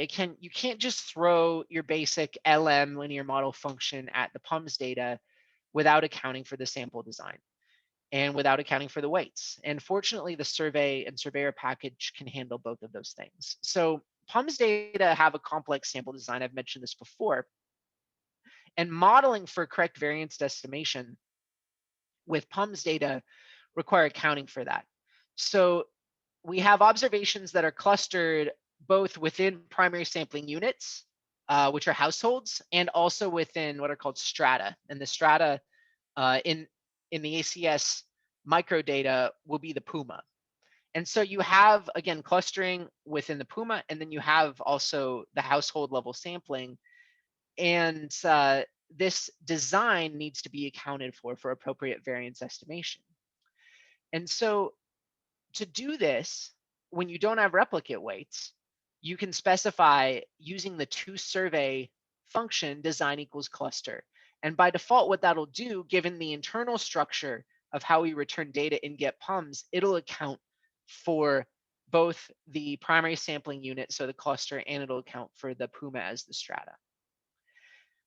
For those of you who have modeled Pums data before, you're probably familiar, or survey data more broadly, if you're trying to analyze subpopulations, the subpop command in Stata comes to mind, or the subset command in the survey package comes to mind. In the surveyor package, the filter command will do filtering appropriately. Instead of jettisoning observations, the appropriate way to handle subsetting in survey samples is to set the weights of unused observations to 0, but keep those observations in the data set so you get a sense of the broader structure. And that's why the surveyor package is so cool. You can use the filter command if you have surveyor loaded, just like you would in dplyr, but it's going to do filtering in that appropriate way using familiar syntax. So what we're doing here is we're fitting a model for only civilian employed people. In this particular case, doesn't work at home, earned wages last year, and the commute is more than 0 minutes. So we're going to fit a model in a subpopulation, but we're filtering here the survey object, and in turn, that'll help us do the estimation appropriately. Finally, we can use a modeling function in the survey package here. We're going to use survey GLM to do that. We're going to estimate the journey to work based on wages and employment type. And we'll use PUMA as a dummy indicator here. And then we can see what we get.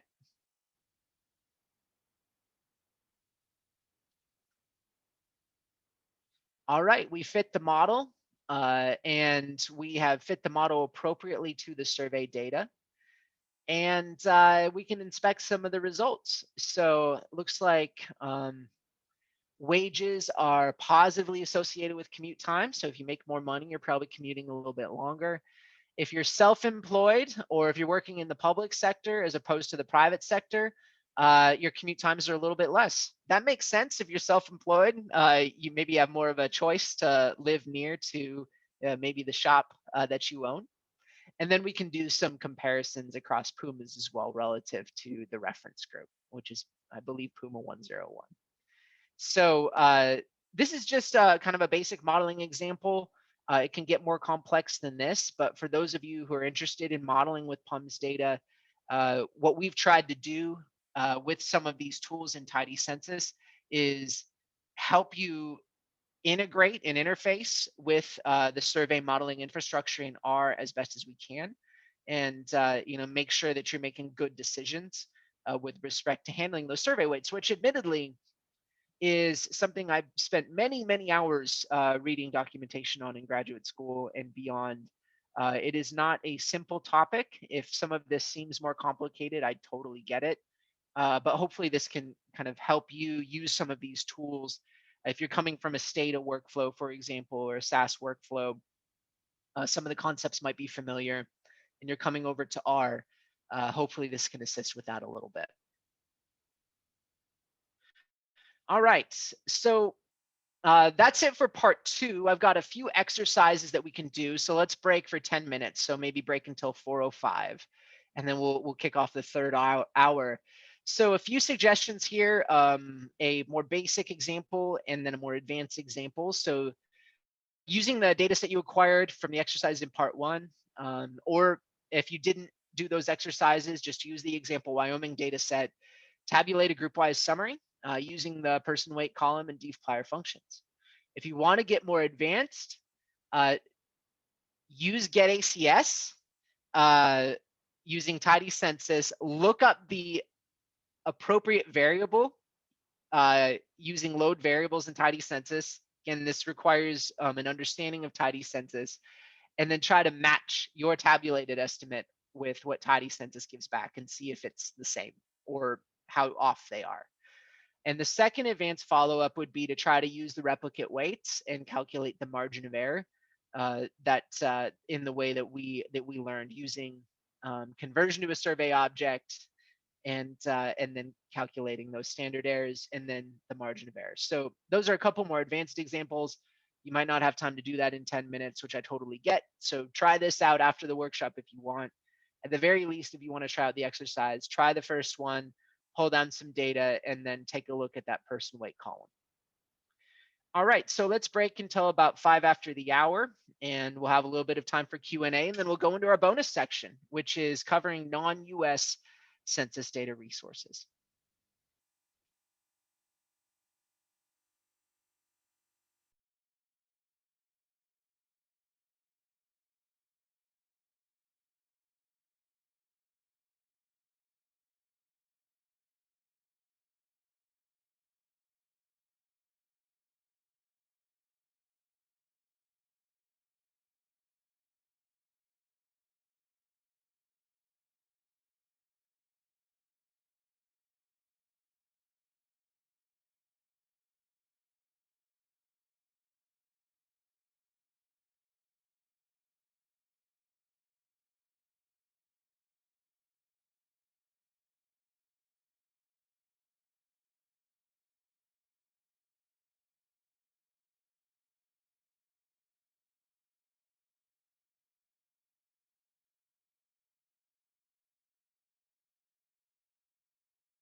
Okay, it is 4:05. We are going to get started. We want to leave as much time as possible for Kyle to walk us through all of the options for accessing international census data.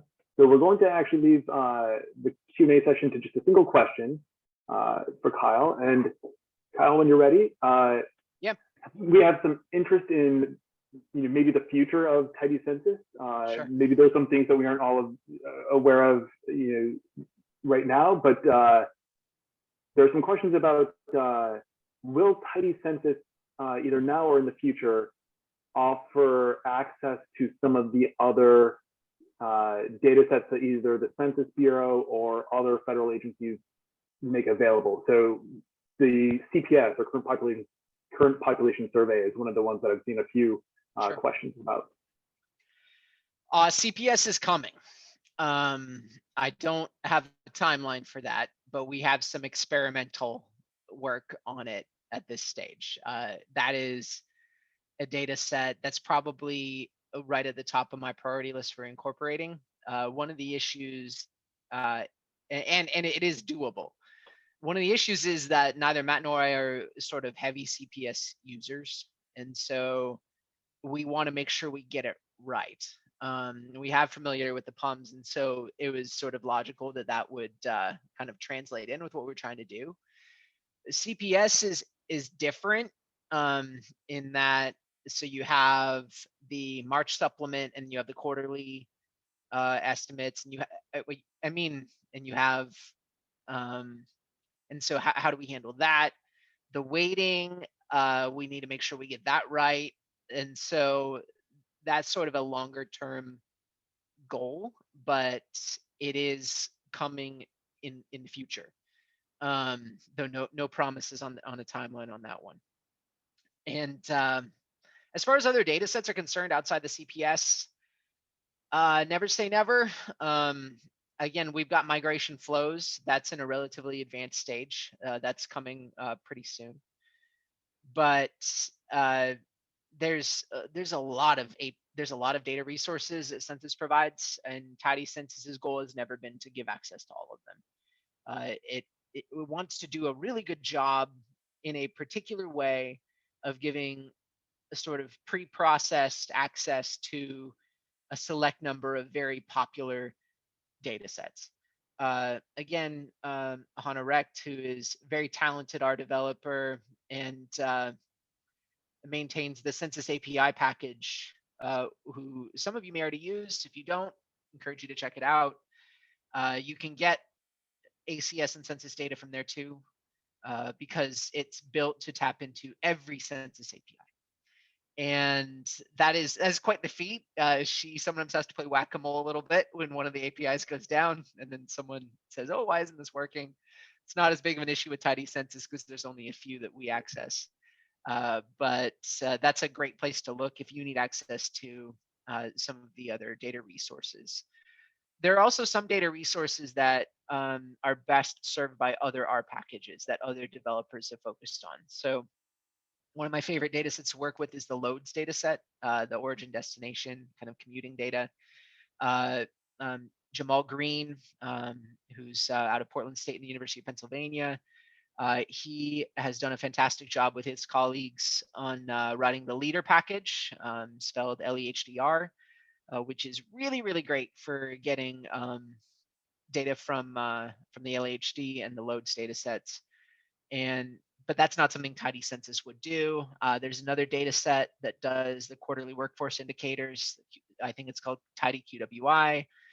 There's another package called BLS Scraper, which I use to get data from the Bureau of Labor Statistics APIs. So there's a lot of resources out there, and Tidy Census is not going to try to be a one-stop shop. But we'll probably continue to add features as we go. I tend to add them as I have a new research project. Something to keep in mind as well, Tidy Census has been grant funded by the National Science Foundation the last few years. That grant is starting to run out. And so something that I am open to is sponsorship for the package. And so if somebody is interested in having new features implemented and is interested in coming in with some financial support, It is open source software. This is not something we sell. We provide it for free. And you know, we've had some I've had some grant support to support the package, but again, that's running out. So that's something to keep in mind as well. And you could, I'm always welcome to hear those inquiries. And you know, some of the new features of Tidy Census have come out of consulting projects. So you know, that's something to keep in mind. You know, it definitely is. I enjoy very much seeing the community kind of use these resources. The number of research papers on COVID-19 analysis and mitigation that use Tidy Census is growing and growing, which is wonderful. But you know, at the same time, any financial support is welcome if new features are desired. So keep that in mind. Sorry, I was just going to say, well, if the participation in the webinars this month has been any indication, there is plenty of interest from a wide range of users. So so hopefully someone will be in contact soon. Yeah, that'd be excellent. But as we move from the question that was asking about other domestic data resources, you know, I think there's a great amount of interest in this third hour looking at international data resources. And I think there are a number of people who were asking even earlier in today's session about international resources. So without holding you back any further, let's move on to international census data resources. Yeah, let's dive in. So, you know, we've spent all of the time in these workshops to this point focusing on US Census data. And if you're interested in US Census data, that's great. If you're working in non-US contexts, that's maybe not as useful. And what I wanted to highlight in the time that we have left are a sampling of non-US census data resources in R. You know, Tidy Census is US focused. It will remain US focused, simply because the various census resources that are available around the world are fairly idiosyncratic and merit their own R packages to handle those idiosyncrasies. And so we're seeing an interesting ecosystem of R packages emerge that are designed to consume data resources. And it's a bit uneven. I mean, I've done some work looking at international census resources, and we're a little bit spoiled here in the United States with the Census Bureau's API, which is a phenomenal resource for developers to plug into. You know, in many cases, you know, governments will only make their data available in spreadsheet format. If that, sometimes it's PDF documents. I'm going to share an example from an R developer whose new package. What she did is she actually went through and scraped all the data off of PDF documents and made it accessible to us in R, which is amazing work to do. But sometimes that's what it takes to get these resources up and running. So I want to show you a few resources that are available. So we focused on the US to this point, but you know, certainly we're interested in non-US resources. And I want to show you a couple of families of resources that are available. The US Census Bureau does maintain a database called the IDB, or the International Database, that includes not census data, but demographic data for countries around the world and population projections. And I'm going to show you how to use that in R. There are also country-specific census data packages from around the world. I'm only going to show you a sampling of them.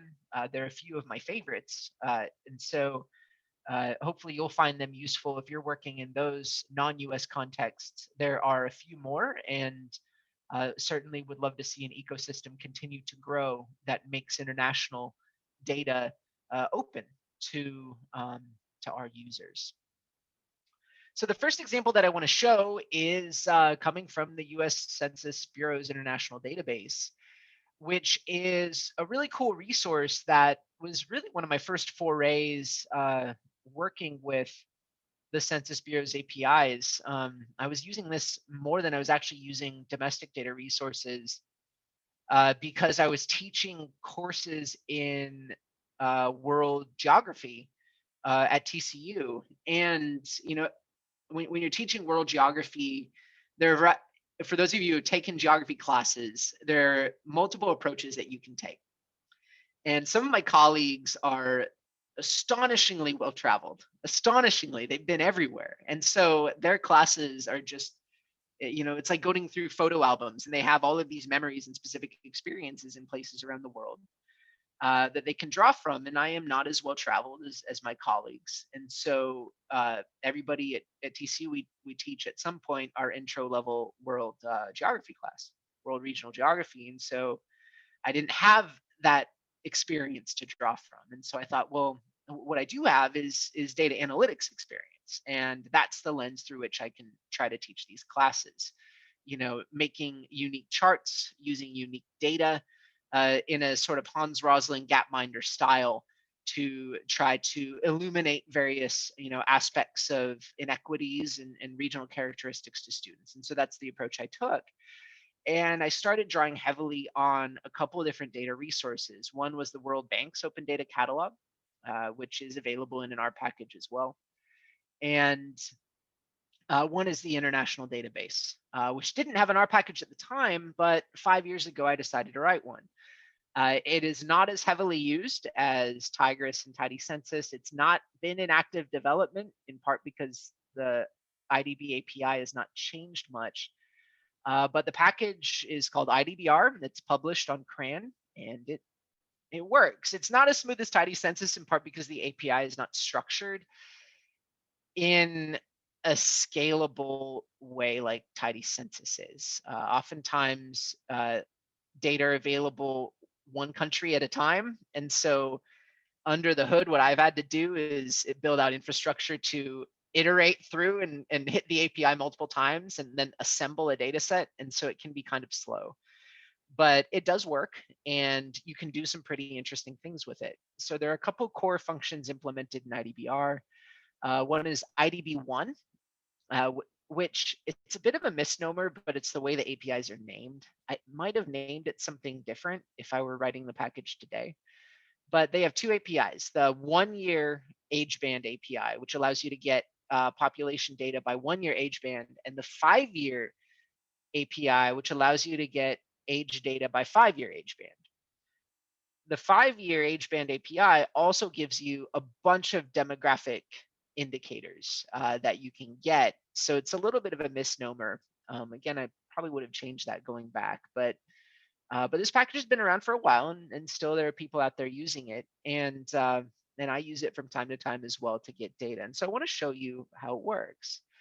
One thing that I'm looking to integrate in, and it's in the development version of IDBR, it's not in the published version right now. So for those of you on our Studio Cloud, you would need to run this little bit of code, or you'd actually need to replace this bit of code using the IDB API key function and plug in your census API key. So the same census API key that you use for Tidy Census works for IDBR. They're just not fully integrated yet. I'm working to integrate them, and in the next release of this package, it will be integrated. But you will need to key with the IDB API key function, which again won't be an issue if you use Tidy Census in future releases, but it is at the moment. And so the IDB5 function, just as an example here, it allows us to answer all sorts of interesting demographic questions. For example, how has life expectancy at birth changed in Southeast Asia over the past, 25 years or so? And so I can specify here a vector of countries. I'm going to look at Laos, Vietnam, Cambodia, and Thailand. I'll look at years from 1995 to 2021. I'll specify a variable, and then country name equals true. If you specify that, it returns an informative column with the country name instead of a country code. And so if we jump back over to R, this code, my apologies, it's not fast because it has to go through and hit the API a bunch of times, as I mentioned, and stitch everything together. And but it is functional. So we can take a look at our data here. Let's look at our Southeast Asia life expectancy. And we get here a data set that has a column E0, which is our life expectancy, We have the time, so that's the year column, and then we have the name. And so for these 4 countries in this long form data set, I'm able to make those comparisons over time. I've got an example here with Ggplot where you can make a basic line chart to compare the life expectancy at birth trajectories of those 4 countries over time. I can run that through. And here I have such a plot. So I'm going to make that base size a little bit smaller because I'm not printing that out for display in slides. And you can see here that Thailand and Vietnam have higher life expectancies than Cambodia and Laos, but the trajectory is upward for all 4. And so you can do this type of comparison for any country in the world. And there is an internal data set called Idb Variables that allows you to, if you call that internal function, it'll basically print out all of the different variables that are available. In fact, what I'm going to do,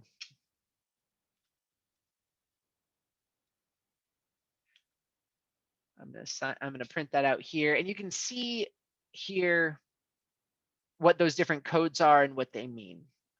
Again, this is a package I wrote 5 years ago. It's not as smooth as Tidy Census, but it is functional. And so if I want, say, infant mortality rate, I can specify IMR. If I want age-specific fertility rates, I can grab them. Crude birth, crude death rate. So there's a lot of kind of core demographic statistics that you can get. And you can get population projections all the way to 2100, which is pretty cool. So if you're interested in doing some comparative international analysis, IDBR can help you out with that sort of thing. Additionally, you can make interesting comparisons. For example, let's say I'm interested in knowing what are the 10 countries with the highest total fertility rates in 2021.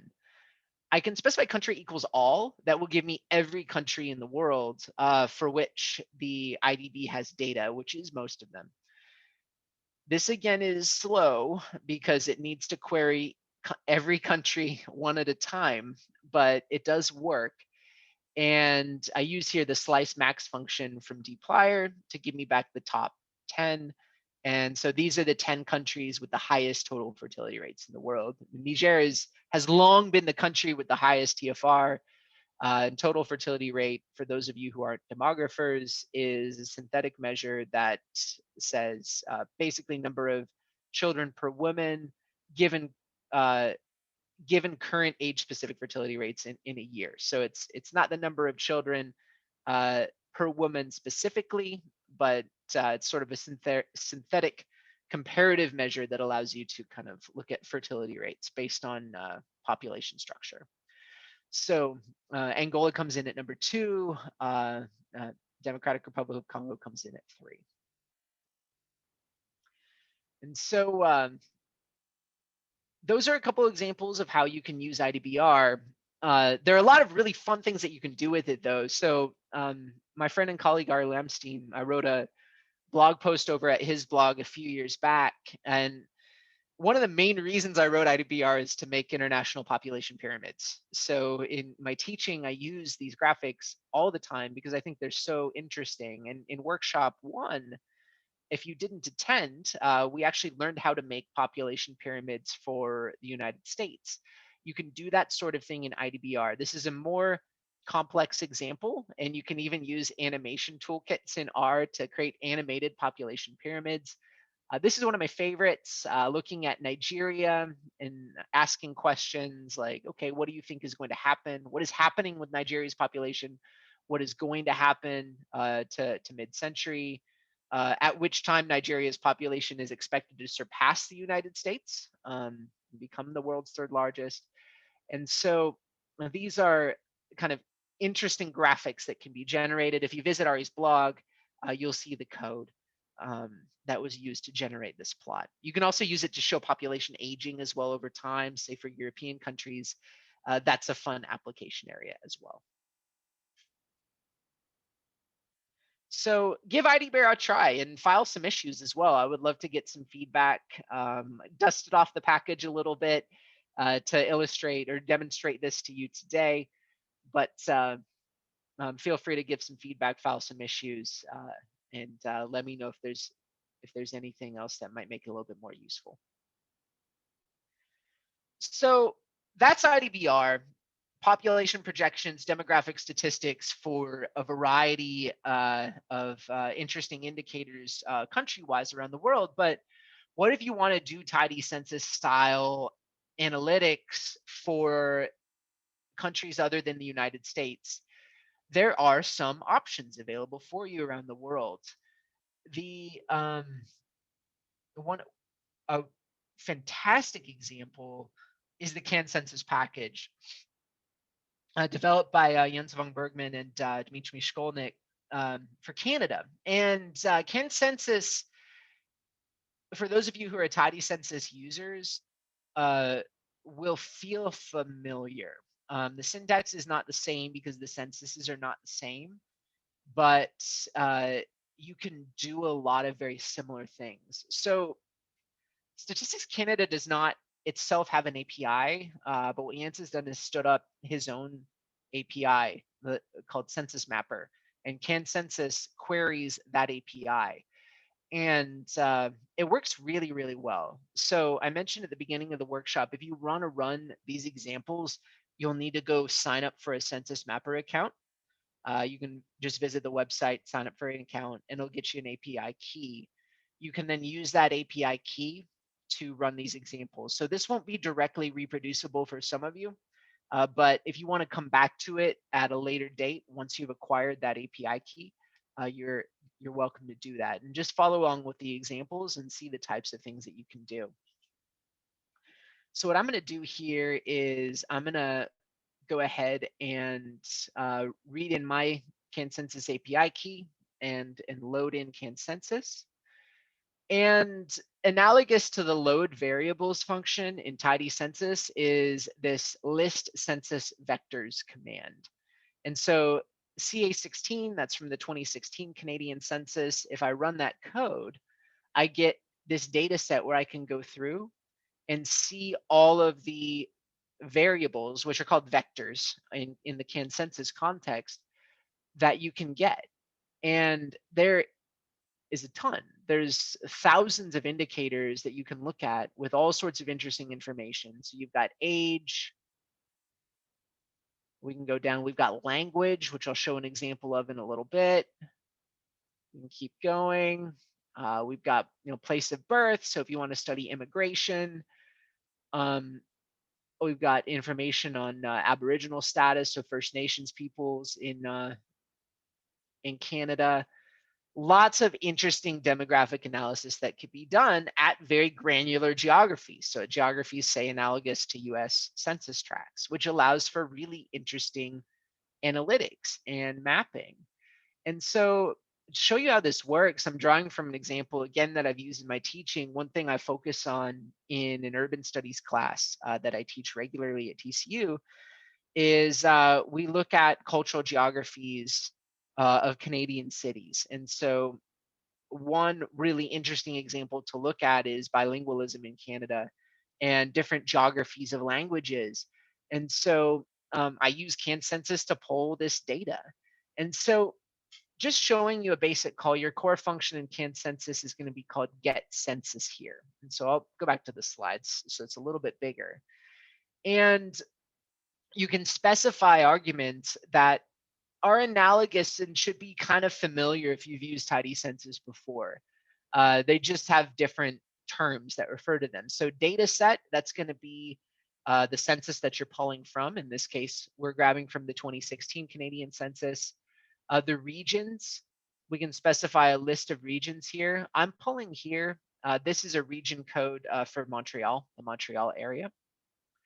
The vector I grab, this is the number of English speakers in a census tract. And so that's the vector code that I grabbed from that data set that I just showed you. The level here, I'm specifying as CT. So there are a variety of levels. You can review the Census documentation for all of them.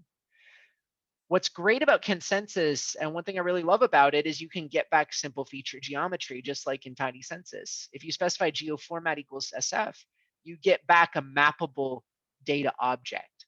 And so let's go ahead and run this code through. We query the API, and let's take a peek at our data. So I have a simple feature collection. And I've got a bunch of information that comes in by default, which is something I really, really like. So you actually get by default population and households and dwellings. I didn't ask for that information, but I get it by default. I get area, and then I get my the vector that I requested. So all of these rows are census tracts in the Montreal area in Canada. And then this particular variable, that gives me the number of people whose primary language spoken at home is English. And so what I can do is I can start mapping that information directly because I have a simple features object ready to go. And so using some of the tools that we've covered in this workshop series, like tmap or even Ggplot 2, I can start looking at the geographic distribution of English speakers in Montreal. And so moving through here, let's do a couple of things. I'm going to do a little bit of data wrangling to prepare my data. Given that I have a population column, I'm going to normalize and make a new column called % English. Again, the way to read this is I take my Montreal English data set, then I use the mutate command to create a new column called % English, which is 100 times number of English speakers divided by the total population. I'm going to use my tmap syntax where for that data set, I'm going to map polygons where the color is going to be % English. I'm going to use the Veritas color palette. I'm going to set a transparency of 0.5. And I've got some other information there. One interesting thing about tmap that is pretty great for data exploration is you can get static plots or interactive plots. The default tmap mode is plot. That gives you a static map. But if you specify tmap_mode view, that gives you an interactive browsable map. And so running this code through,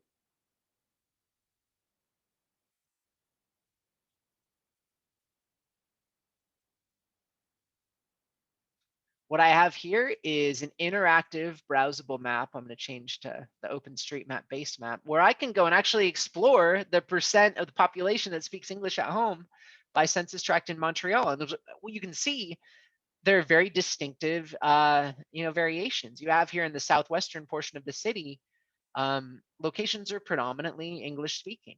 Those bright yellow areas are areas where over half of the population primarily speaks English at home. But in northeastern Montreal, and then especially out in the suburbs, those are predominantly French-speaking areas. And you'll have a few areas. Montreal is a very diverse city where all sorts of international languages are spoken. But CanCensus, with just a little bit of code, allows you to tap into these data resources and do the same kinds of interesting census analyses in Canada that we can do with Tidy Census and these R analytic tools in the United States. So CanCensus, it's one of my all-time favorite packages. Whenever I need information for Canada, it is the first place I go. So to show a few other packages to take a look at, there's an example map in the slides. We can grab data as well from Mexico. And unlike most countries, Mexico has an API. Its statistics agency is INEGI, and they have an API that you can plug into. And there is an R package called INEGI-R that allows you to pull down data from that API. The MX Maps package is a package that wraps INEGI-R and also includes some data of its own that allows you to make some interesting maps. You'll need an API token to get this to work. It took me a couple tries to get it. I had an old one, but I couldn't find it, so I pulled a new one down this past week. Took me a couple tries to get it, so be patient if you don't get it right away. But once you have it, it allows you to do some interesting analytics. So taking a look at how this works, just to show a couple brief examples. MX Maps is not available on CRAN, so you can't get it with install.packages. You'll need to install it from GitHub using the command that I provide on the screen there. I'm going to pull in my Inegi token and assign it to a variable called token Inegi. And this package, the MX Maps package is inspired by Ari Lamstein's package Choroplether, which wraps the ACSR package to rapidly make visualizations and maps of US Census and American Community Survey data.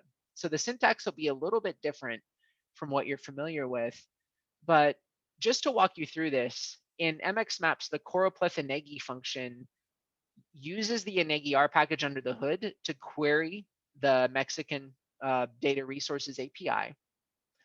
And it grabs data for, in this case, all the states in Mexico. This indicator is it's one I found very, very interesting. It's the percentage of the population that is Mexican born, but born outside their current state of residence. And so it's thinking about percentage internal migrants. And it has to be people that have moved within the past 5 years. So recent internal migrants, recent internal migrants. And so I found this to be a really interesting map. I'm going to go ahead and run this through. It's going to pull down data from the Inegi API. Takes a few moments to do because the way it's structured, you can only pull one state at a time. And so under the hood, MX Maps is assembling this information for you and makes this interesting state level map. And so you see a few states, Quintana Roo, Nuevo León, Baja California Sur, those are the ones that have the greatest proportion of internal migrants. And that makes sense because you have two of the places that really have heavy kind of thriving tourist infrastructures. So you have a lot of internal migrants going there. Nuevo León, one of the richer states in Mexico, you have a greater proportion of internal migrants moving there. So, and then kind of some of the areas around central Mexico, Mexico City. And so some interesting patterns that we can, take a look at and analyze with respect to this variable. You can pull down the same information using InegiR here. What this is doing is it's pulling the same information down. It takes a few tries to kind of figure out the indicator codes that are available and the data sets that it's available from. But if you're looking for Mexican census data, this is a pretty interesting resource that you might consider checking out. This code that you see here, by the way, just in case any questions arise, what exactly is going on here? This is a little bit more advanced code that uses tidyverse functions to iterate through all of the states in Mexico. And this sort of stand-in variable .x, what this is basically doing is it's saying for every state in Mexico, pull in data on internal migration for that state, and then assemble that all into an output data set that allows us to do some comparative analysis. So it's a little bit more advanced what you have to do to pull in some of that information, but it's a really interesting data resource. And again, most countries don't have a data API stood up that you can tap into. And so Mexico having that resource is pretty great.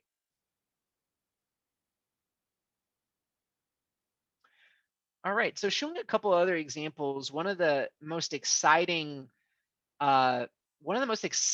places for new R package development is IP in Brazil, which thinking about some of the work that they're doing, really, really exciting stuff highlighted by the GeoBR R package, and which is sort of analogous to Tigris, but for Brazil. And so if you're working with Brazilian data, what they do at IP is they're hosting a bunch of Brazilian data sets, including census geographies, and you can, in a single function call, for example, here, read census tract, you can pull down data from their website ready to go as an R object for analysis. So there are regions, you can get physical features, you can get basically even census tracts here for state information. It's pretty great.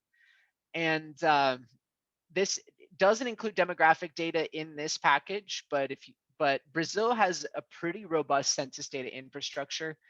I've worked with their data before. It's quite nicely formatted, and it can be merged in using tidyverse tools to do some mapping. So really, really exciting development coming out of IPEA. Definitely a place to keep an eye on. And in basic terms, what you can do is fire up the package. I'm going to pull down here census tracts for Rio de Janeiro, the state of Rio de Janeiro. We pull that down. It's one of the more populous states, so I'm going to take a few moments to pull that down. But once it does, what we'll be able to do, and so I'm going to let this download, is we're going to be able to make an interactive map using MapView, for example, that looks like this, or potentially do some analytics. This particular data set is generalized and simplified. So if you're doing spatial analysis, it's not recommended.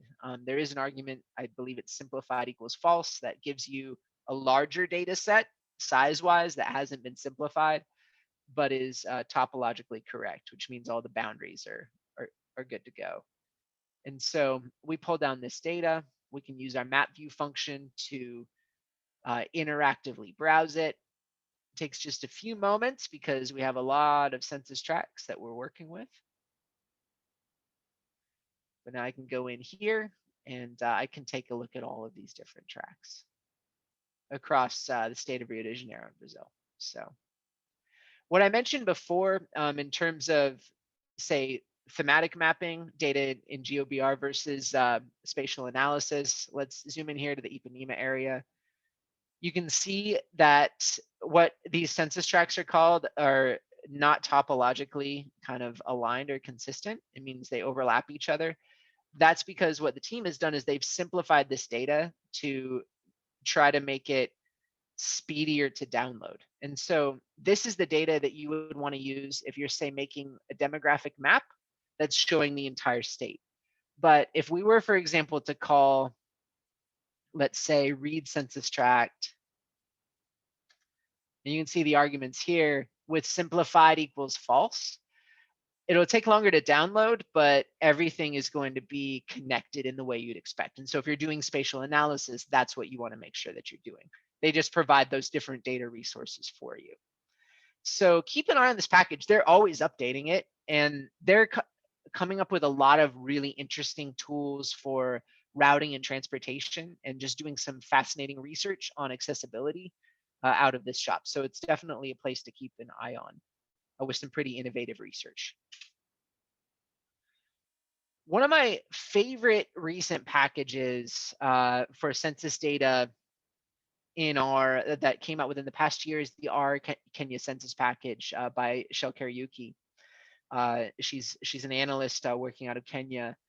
And I mentioned before, we're very fortunate for those of us who work on US data to have the US Census Bureau's API.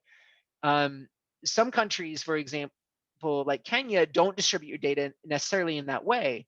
And in turn, to get data out, you might have to browse through PDFs, and in some cases scrape the data from a PDF. And that's what Shell has done to make that accessible to our users. It was a phenomenal effort to do that and make the 2019 Kenya Population and Housing Census available. It's a really cool package, generally a data package that gives you access to the various tables that install directly with the package. So you're not having to query it or pull it down from a website. You install the package using the code here. It's hosted on GitHub, so you'll need to do install GitHub to get it. But when you fire up the package, our Kenya Census, there are all sorts of different tables that are available. And so I'm going to type this in here real quick just to show you. We've got a data catalog and then lots of different data sets. And if I hover over the different ones, I can see what I get: rural population, population by sex, population by age and sex. And then we have, percentage distribution of conventional households by main mode of solid waste disposal. So kind of public health indicators, agricultural indicators. There's just tons and tons of data. And so if you're analyzing data for Kenya, and it can go all the way down to the county or even the sub-county level, this is a wonderful data resource. And included in the package is functionality to use that data. You can integrate it with the tidyverse to do some visualization. So I want to show you this first example. Religion is something that in the US Census is not collected, but in the Kenyan Census it is. You can pull down this data set on religious affiliation, and then create a proportion. In this case, let's look at the proportion by county that listed Islam as a religion, and make an interesting plot. So I'm going to go ahead and run this code. And let's make this a little bit taller so we can see it. In fact, I'm going to make the base size a little bit smaller for display on my screen. So let's run this through again.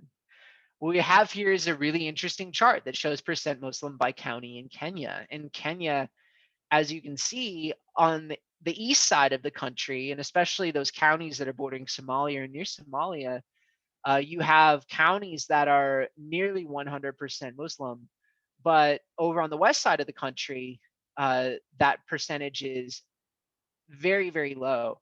Nairobi, the largest city, has, for an area over in the western part of the country, a little bit higher proportion that's expected. But this is the type of data that the package makes available at your fingertips and allows you to do this sort of analysis.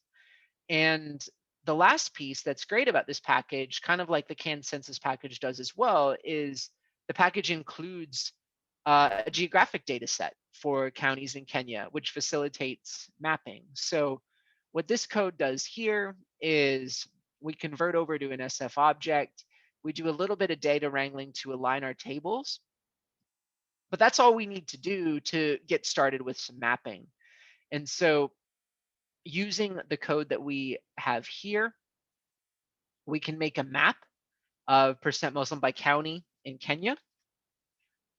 So let's go ahead and run that through. And here we have the map, and you can see some of those interesting spatial patterns where you really see this east-west divide that plays out. Again, those counties that are bordering Somalia, heavily Muslim, but you go over to the counties that are bordering, say, Tanzania or Uganda, very, very low percentages. And so TMAP allows for rapid mapping and customizable mapping. And if you're looking to explore these topics and geographic variations or divides within Kenya, this sort of workflow allows you to do it for any of these indicators. So this is a really fun package to work with. And if you're doing Kenya-specific applications, it's a great place to look. So those are a few of my favorite packages for non-US Census data to work with. There are more. The NOMIS R package connects to the NOMIS API in the UK to allow you to pull down UK data. There's a really interesting Africa-wide project going on right now called AfriMapR, which it looks to kind of consolidate data resources across Africa and make them accessible in various R packages. So that's definitely a data resource to keep your eye on. Beyond that, if you're looking for microdata, because that was the focus of today's conversation, Pums International is an astonishing project that I learned a lot about when I was in grad school at Minnesota, but their team has been traveling the world talking to local census agencies and really unlocking census data and making microdata accessible for now over 100 countries. And so you can download that data from the Pums website, use it with the Pums R package, and do interesting microdata type analyses similar to what we learned today, but for various countries around the world. So that's definitely something to check out. All right, that takes us about to the end of the workshop period. In terms of exercises, because of the API key authentication, this might not be necessarily plug and play for everybody right at this stage, but I would say try picking a country from the examples above and explore a little bit further. The CAN census and the Arcania census packages are probably going to be the two demographically that you'll be able to get up and running with the smoothest. So try browsing the available variables, make a map, make a chart, try reproducing what I've shown, but for something different, and see what you can do for some non-US census data examples. Um, and you know, if you make something interesting, post it to social media and let the developers know. I'm sure they would love to see that people are using their packages as well. So that takes us to the end of the workshop series. So I want to thank Bill, JP, University of Michigan for hosting. I had a great time going through these examples, getting the opportunity to share some of the work that I've been doing with all of you. And I appreciated some of the feedback that I've been getting. So if you've made something interesting, if you learned something new, shoot me an email, let me know. Would love to see it. And thanks to all of you who have been coming out. So this is certainly for those of you who made, if there are any of you who were able to sit through all three of the workshops, that's an amazing feat, but I very much appreciate it. For those of you who maybe were just able to make it to a fraction, still very much appreciated that you came out and spent some time learning about these resources. So thank you. Kyle, I just want to say thank you so much for another informative webinar. Today's session has been a great final chapter in kind of our March analyzing census data in our trilogy. And I just want to also echo what you said. From all of us at SSDAN and the University of Michigan, I want to thank all the participants who joined us today and for all the webinars earlier this month. But before we go, I do want to remind everyone that we will post the recording of today's session in the coming days. We'll send all of the registrants an email with the location of the recording. But if you saved the email we sent earlier today, you can go to the resources page that we linked to, and you'll be able to find both links to Kyle's code and his slides, as well as the recordings once we post them. With that, thank you again, everyone, and thank you for a great presentation, Kyle. Thanks so much, JP. Really appreciate it. So, yeah, again, thanks to everybody for coming out. Thanks, everyone. Take care. All right, you too.